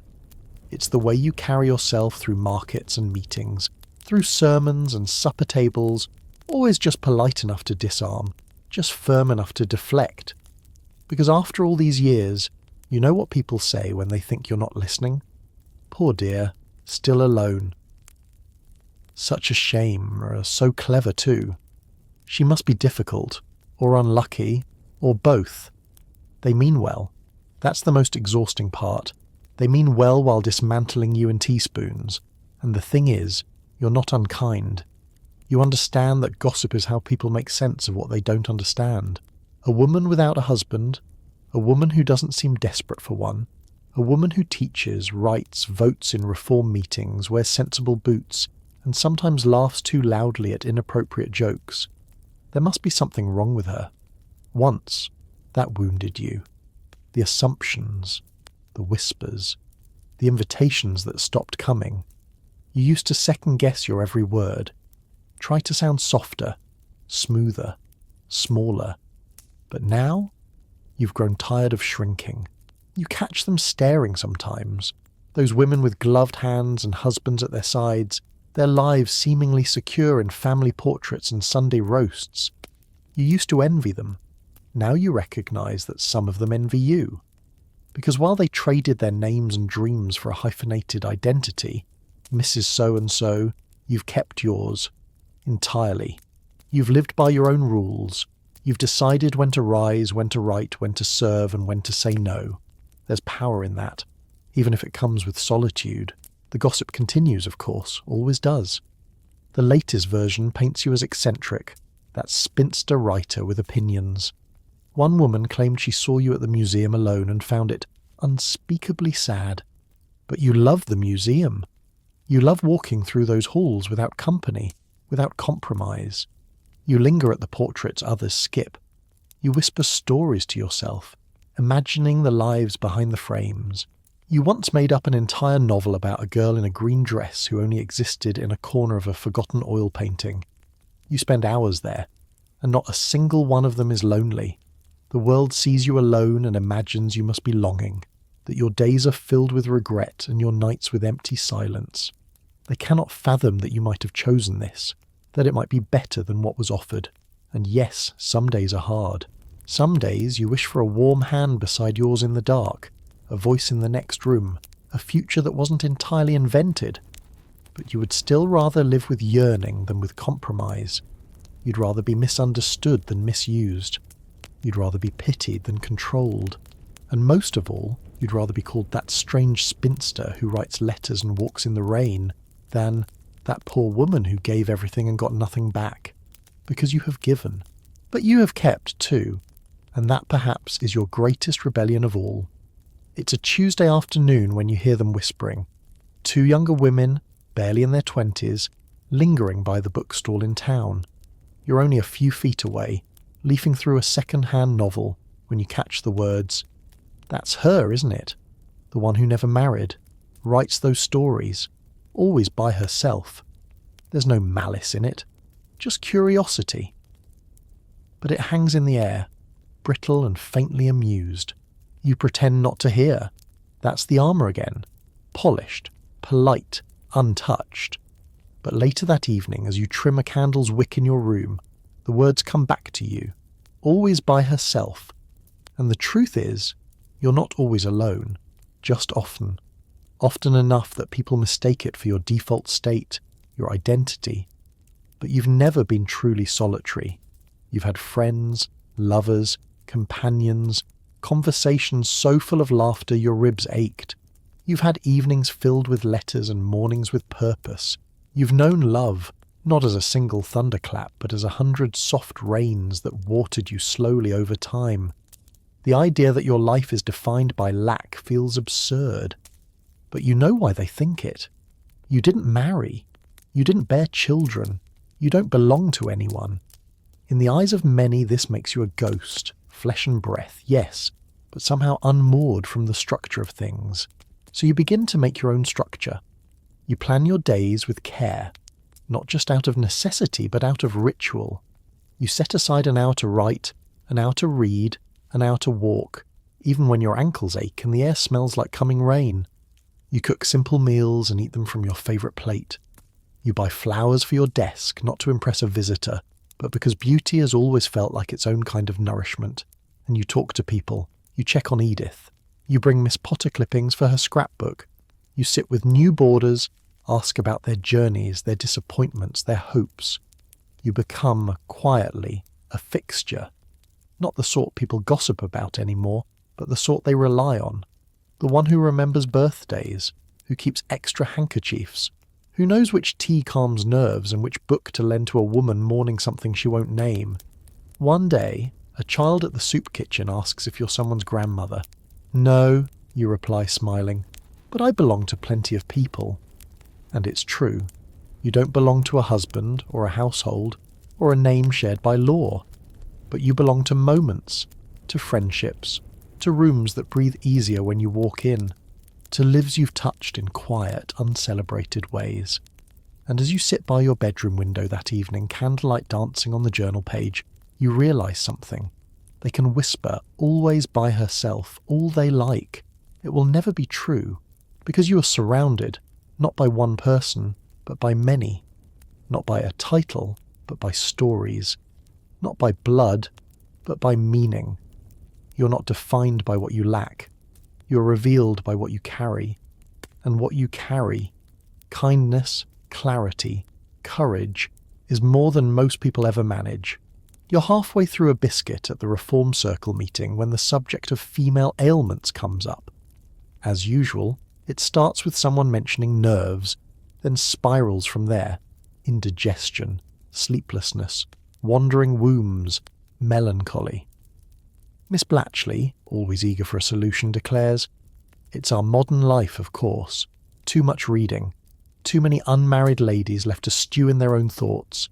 What they need is sea air and a good tonic." You almost choke on your tea, because you've heard this refrain 100 times before, probably more. In the eyes of polite society, a single woman over 40 is either heroically selfless, suspiciously strange, or chronically unwell. Sometimes all three. They diagnose you not with a stethoscope, but with a glance, and the cure is always the same: fix her silence, her sadness, her spine. You remember the first time a doctor told you your sleeplessness was female in nature. He recommended laudanum and fresh flowers in your room. You were 19.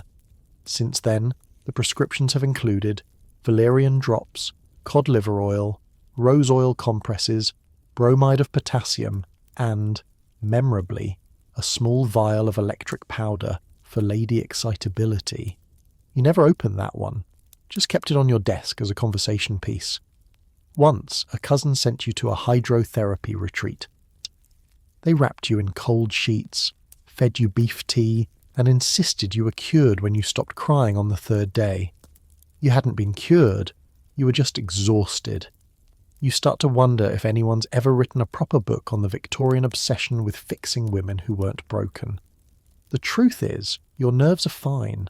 What they call melancholy is often just a normal reaction to a world that offers so little space for women like you to exist fully. You don't need a tonic. You need autonomy. You need truth. But there's no bottle labelled for that. At the boarding house, the topic becomes a running joke. Miss Hanley claims camphor oil cured her of needing to be admired. Edith swears by burnt orange peels and sarcastic remarks. You write a pretend advertisement and pin it to the notice board. Missa Finch's elixir for unmarried womanhood, guaranteed to harden resolve, clarify purpose, and cause mild discomfort to narrow-minded men. It becomes a house favourite. Yet beneath the laughter is a quieter frustration, because you've known women who are dosed into silence, given sedatives instead of support, electrotherapy instead of empathy, encouraged to numb instead of speak. And too often, these women disappeared into sanatoriums, into silence, into rooms where no one visited after calling hours. It chills you, even now, because you were dangerously close once. Not to madness, but to surrender, to believing the stories told about you, that your sadness was a fault, that your loneliness was your own making, that your desire for something more was a form of illness. But you didn't surrender. You questioned. You wrote. You reached out. And in doing so, you found that what they labelled melancholy was actually mourning, for the life you were told to want but didn't, for the love you almost had but weren't allowed to name, for the you that had to be hidden behind lace and letters and teacups. You don't mourn anymore, not like that. You rage sometimes, but mostly you build. Stories, friendships, resistance. Because you are not a diagnosis. You're not a condition to be managed. You're not and never were someone who needed fixing. The thing about Victorian quackery is, it's everywhere. You start seeing it not just in bottles and pamphlets, but in polite conversation, in sermons, in gift baskets, in every suggestion that a woman's discomfort must come from within, never from without. That it is her temperament, not her circumstance, which needs correction. You visit a bookseller one afternoon and find an entire shelf devoted to female health. Titles like On the Delicate Constitution of the Unwed, Household Cures for Spinsters, and one especially absurd volume, The Restorative Powers of Clean Floors and Quiet Habits. You laugh, loudly. The bookseller frowns. Later, you read a passage aloud at dinner. A woman unmarried past 30 must divert her creative energies into needlework and moral instruction, lest she fall prey to spiritual collapse. Edith snorts. So that's why my embroidery keeps me from descending into hell. Miss Potter claps her hands. Then I must be barely clinging to salvation. You're all laughing, but under the laughter is something sharper: exhaustion, recognition, the knowing that you've spent a lifetime being analysed without ever being asked. You think of the women who did fall, who were sent to asylums for wanting too much, or weeping too long, or saying the wrong name aloud in the night. Women whose families explained them away with phrases like nervous troubles or delusions. And you wonder, if you had screamed once, just once, would they have sent you too? Probably not. You're too composed, too tidy, too careful. That's how you survived. But survival and health are not the same. You've just learned to carry your injuries well. You walk differently now through the city, past advertisements for sedatives, past posters for feminine quieting herbs, past chemists with windows filled with promises to soften the unsoftened woman. You begin writing about it, an essay this time. The medicalization of loneliness, what the tonic could never cure. It's longer than you expect. Pages of observations, memories, fury. You send it to the London Review for Ladies under your pseudonym. A month later it appears in print. The letters start to arrive after that. Dozens. From women in Norwich, Manchester, Edinburgh. From teachers, dressmakers, clerks. From wives too, and even one nun. They write, "I thought I was mad. I thought I was broken. I thought I was the only one who hated the doctor who said I needed smelling salts instead of conversation." You sit at your desk, overwhelmed, and then you do something you haven't done in years. You write a reply to every single letter. You tell them what no one told you. You're not too much. You're not defective. You're not a thing to be quieted. And when you run out of stamps, the others pitch in. Miss Hanley licks envelopes. Edith organises by region. Miss Potter keeps a tally. The boarding house becomes a hub of dissent, fueled by biscuits, ink, and decades of swallowed grief. One afternoon you sit in your room holding the last letter of the day. A woman from Dorset writes, "Your words made me remember who I was before they called me unwell." You close your eyes, because that's the point of it all, isn't it? Not just to survive the stories they wrote about you, but to rewrite them, with ink, with laughter, with your own hands. You set your pen down, exhale deeply, and feel something you haven't felt in years. Not relief, not triumph, just peace. It begins with a chill in your bones that tea doesn't fix. You think it's the weather at first, a dampness in the floorboards, the usual ache in your joints, nothing unusual for women of your age and station. But then it lingers, and spreads, and suddenly your body, once ignored by society, begins demanding your attention. The irony isn't lost on you. You've spent decades being told that your body didn't matter, that without the mark of marriage, without the function of childbearing, it was neutral, neither celebrated nor mourned, just there, unnamed, undisturbed. Now it whispers new truths. You begin to sweat in still rooms. You wake with a racing heart and no memory of a dream. The weight you carry shifts in strange places. Your belly, your thighs, your neck. Your hairline softens. Your skin feels different. And then, one morning, your bleeding simply stops. You sit on the edge of your bed, staring at the cloth in your hands, and feel something between relief and grief. The final door closes, not slammed, not locked, just closed. You knew it was coming, but it still feels like a small death. In church, the readings still speak of fruitfulness, of women as vines, of wombs opening and nations rising. You hear the metaphors and smile wryly. A veteran of a war no one saw you fighting. You were once expected to become a vessel.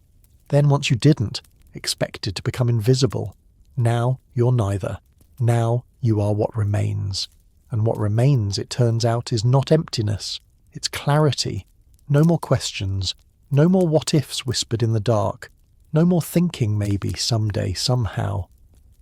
Your life has arrived at its final act. Not in decline, but in definition. Miss Hanley calls it the cooling. She laughs when she says it, fanning herself in mid-January. They tell you it'll be a quiet transition. But no one mentions the fire in your bones, or how sharp your memory becomes, or how you stop tolerating fools. You realise she's right. You do stop tolerating fools. You speak more plainly now. You stop apologising for your opinions. You reject tea invitations that bore you. You stop explaining your choices to strangers. You spend money on comfortable shoes and real butter and expensive ink. You walk slower and listen deeper. And for the first time, you live in your body not as something judged, but as something earned.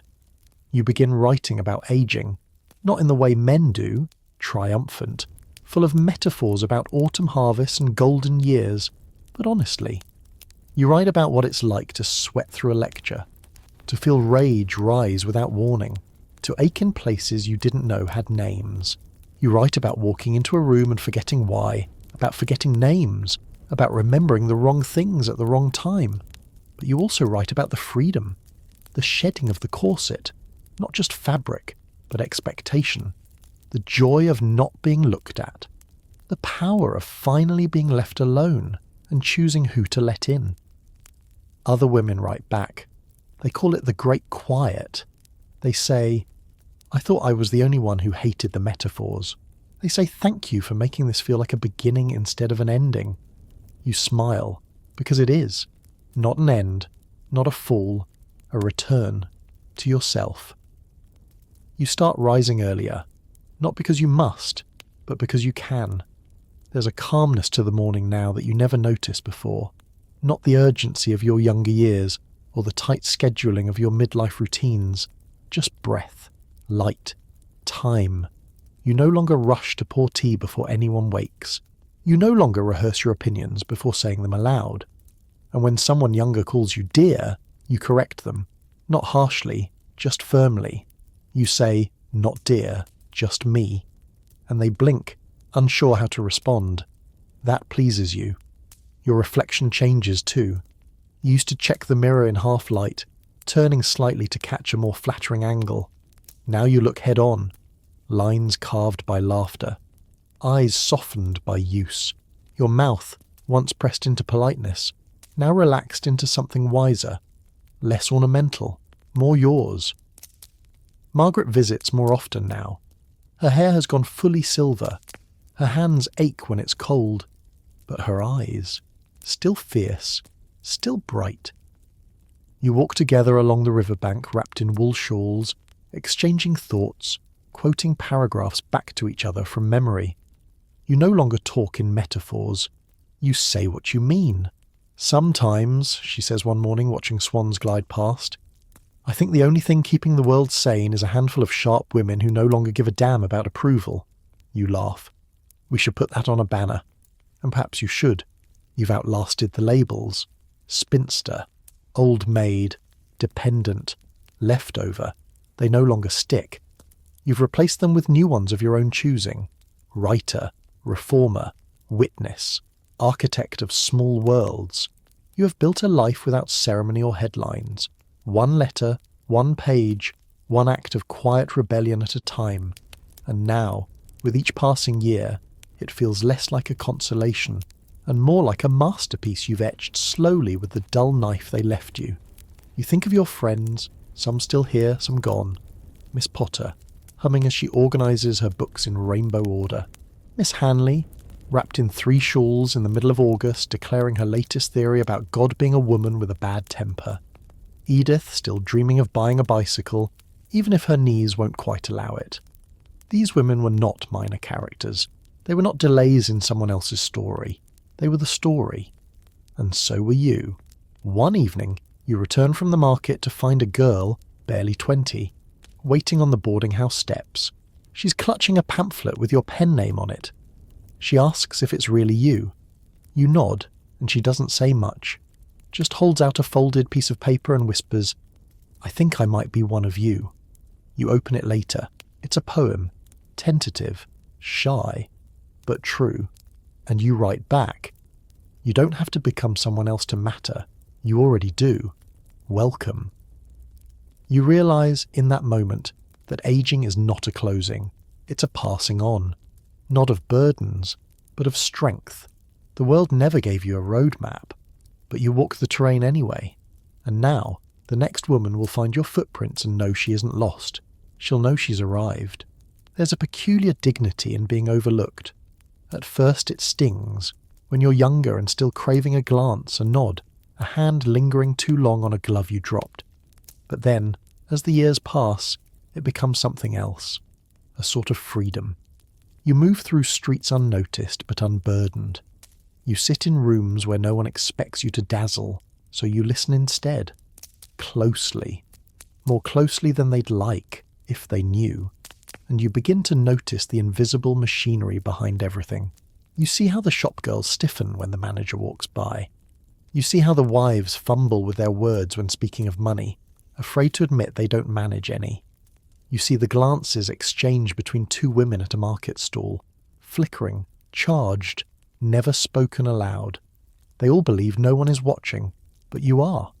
You become a sort of quiet archivist, of gestures, secrets, subtexts. You hear what isn't said. You remember details others forget, the way Mrs. Ashby always buys 2 lemons but pretends it's for her husband's tea, though you once saw her sip lemon water with a wistful smile and whisper the name Marie. The world is full of little silences that only other silent people recognise, and because no one expects much from you, you begin doing everything. You attend lectures you were never invited to. You send anonymous letters to editors. You organise a lending library of banned books in the back of the boarding house's laundry room. You mentor girls who show up trembling on the doorstep with nowhere else to go. No one questions it. After all, you're just Miss Finch. Harmless, unremarkable, a spinster. You wear that word now like armour. It gets you into places no one else dares to go. Once, at a gentleman's society lecture on morality, you sit in the back and ask what percentage of moral decay might be attributed to men marrying women they barely respect. The room goes cold. One man drops his monocle. You never get invited again. But 3 women slip you thank you notes on their way out. It's a trade you're happy to make. This is the power of your invisibility. You're not watched, so you witness. You're not expected to lead, so you influence. You're not invited, so you create your own rooms. And in doing so, you slowly shift things. Quietly. Like water reshaping a stone. There's a young maid named Lillian who starts reading your pamphlets. One night, you find her crying in the stairwell. She's afraid her ideas are too strange, too bold. That her desire to remain unmarried makes her unnatural. You sit beside her and say, "There's nothing unnatural about being enough for yourself." She doesn't believe you at first. But over time, she begins to wear that idea like a second skin. She starts speaking up. She starts staying in rooms a little longer. She starts pushing back when they call her girl instead of miss. This too is your work. The invisible woman, reshaping the visible world. You never planned to lead anything.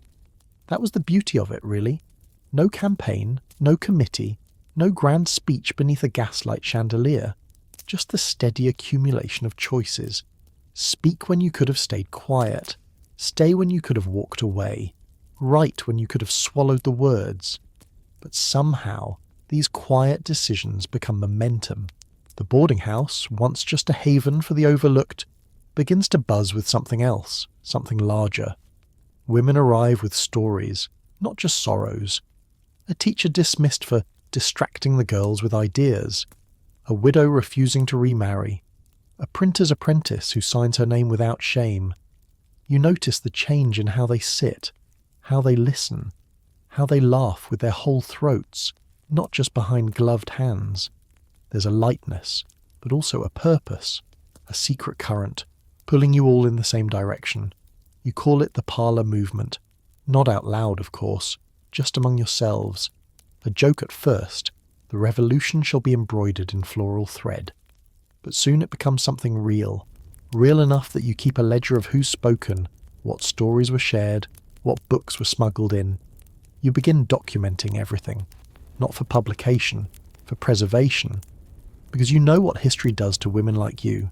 It forgets them, edits them, reduces them to side notes, so you become your own historian. Every Thursday the parlour fills with voices, some cracked with age, others trembling with youth. You pass around tea, sometimes sherry, and listen as women read aloud letters never sent, ideas never spoken, dreams never allowed to breathe. And in this small room, history begins to remember you, not as footnotes, not as victims, but as architects of your own damn narrative. One evening, Edith reads a passage about moral hygiene from a pamphlet meant to shame unwed women. She burns it in the fireplace afterward and says, "Well, I feel cleaner already." The room howls with laughter. This is how the work is done, not just through rage, but through wit, through the refusal to be diminished, through the constant collective act of naming yourselves, not as society has labelled you, but as you truly are. One of the younger women, Nora, begins collecting the written fragments into a handmade book. She sews the binding herself. On the cover, she embroiders a title in crooked thread, "The Unclaimed, Testimonies of the Free and Female." You weep when you see it, not out of sadness, but because for once something you've helped create feels undeniably real, not an idea, not a whisper, a thing you can hold. You realise in that moment that legacy isn't always a monument. Sometimes it's a shelf full of forgotten letters, a quiet meeting beneath a flickering lamp, a girl who no longer apologises when she enters a room, and you think, if history won't make space for you, build a room of your own. You already have. It happens quietly, as these things often do. You're in the garden one afternoon, knees in the damp soil, coaxing beans up the trellis, when Edith calls to you from the parlour window. "You've got a letter," she says, waving it like a flag, an important-looking one. You wipe your hands on your apron and climb the steps, expecting another request for an essay, or perhaps a thank you from one of the young women you'd advised. Instead, it's from a woman named Miss Beale. You don't know her, but her letterhead bears the crest of Girton College, one of the first women's colleges in Cambridge. You frown, intrigued, cautious. She writes, "Your essays have caused quite a stir among our students. We would be honoured if you'd consider visiting to speak. Nothing formal, just a small gathering. Your words have helped many of us feel seen." You sit with the letter for a long time. You've lived most of your life behind the veil of anonymity. Your work has always spoken louder than your name. You never expected invitations, and certainly not from the very halls that once excluded women entirely. But something inside you shifts. A flicker of curiosity. A question. What if I said yes? You send a reply. 3 weeks later, you board a train to Cambridge. You wear your best boots and the dark green dress with the velvet buttons. Margaret insists on tucking a biscuit tin into your bag, in case the college food lacks soul. Miss Potter kisses your cheek like a proud aunt, and Edith says, "Don't you dare be humble. You've earned this." The journey is smooth.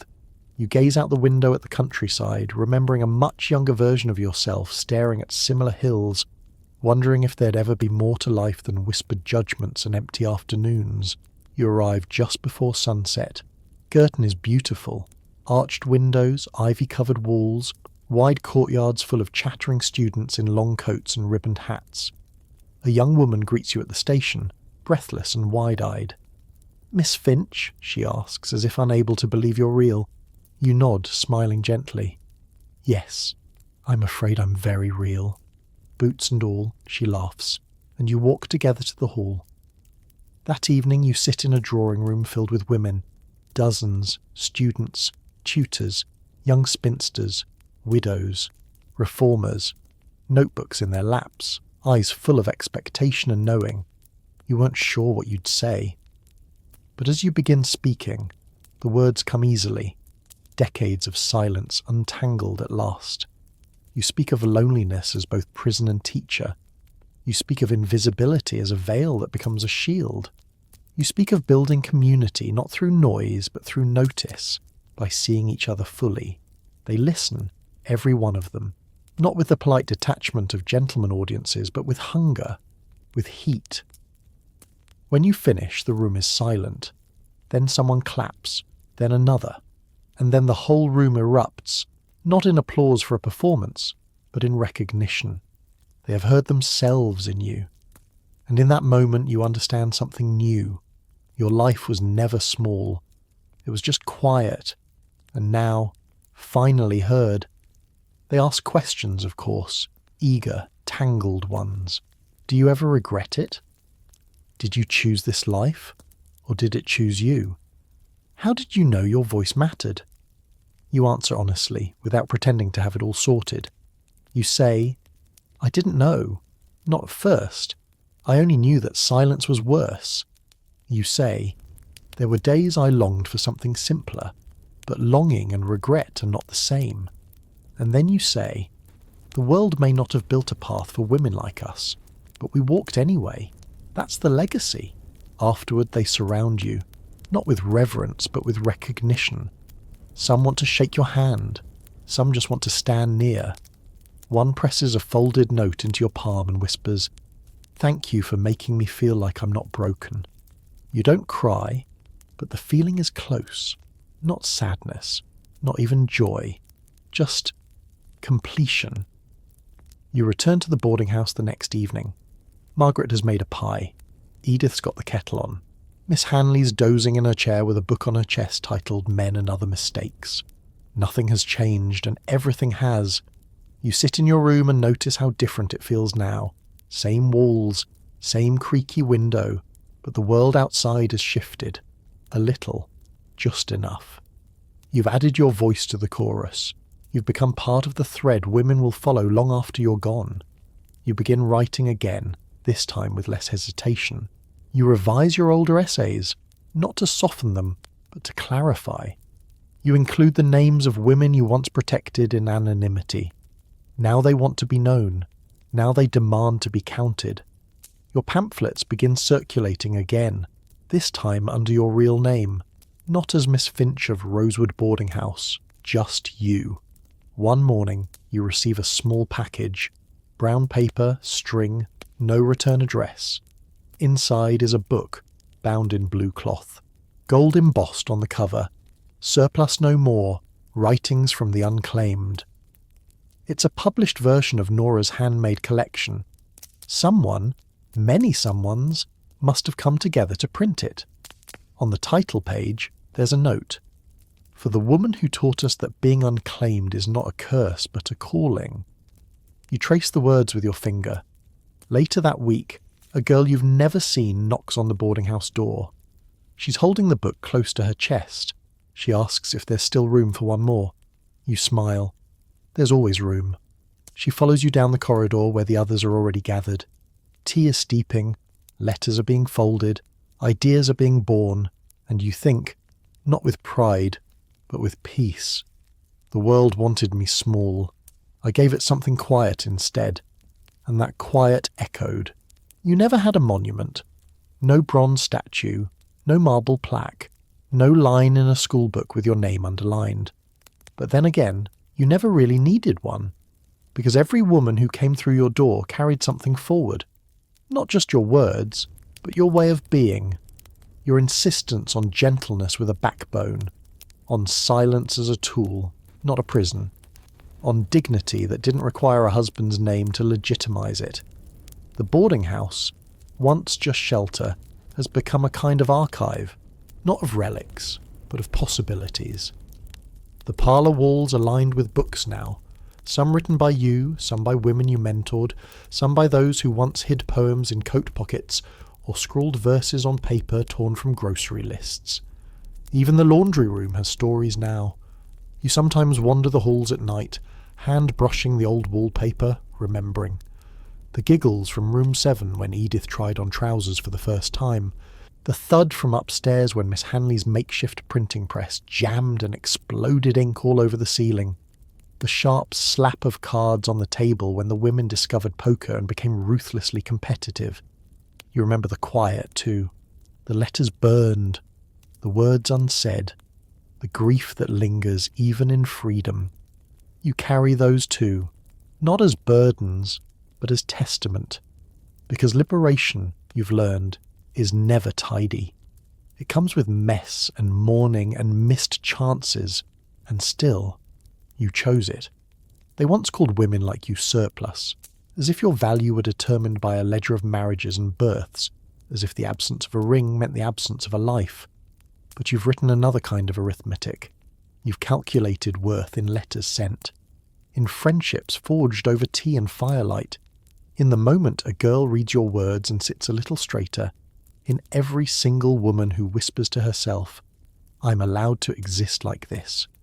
You're older now. Your joints creak. Your handwriting wobbles. But your mind is sharper than ever. Sometimes you lie awake in the early morning, listening to the city shift outside your window, and you think, how many of us are out there now? How many women have stepped off the expected path and found a softer one beneath the trees? How many refuse to apologize for the space they take up? You used to fear being forgotten, but now you understand that memory isn't always a name carved in stone. Sometimes it's a sentence passed between friends, a chapter underlined in a library book, a secret meeting in a parlour that still smells faintly of lavender and ink. Your legacy is not what you leave behind, it's what you set in motion. One afternoon in late spring, you sit by the window with a shawl over your knees and a notebook in your lap. Outside, the garden buzzes. Bees drift between the foxglove and the lavender. The younger women are stringing up bunting for some small celebration. No one needs a reason anymore. Celebrating simply being is enough. You hear the creak of the gate and the rustle of new shoes. Another girl arriving. She's clutching a satchel to her chest like it contains the moon. You don't rush to greet her. Someone else will. That's the beauty now. It no longer depends on you alone.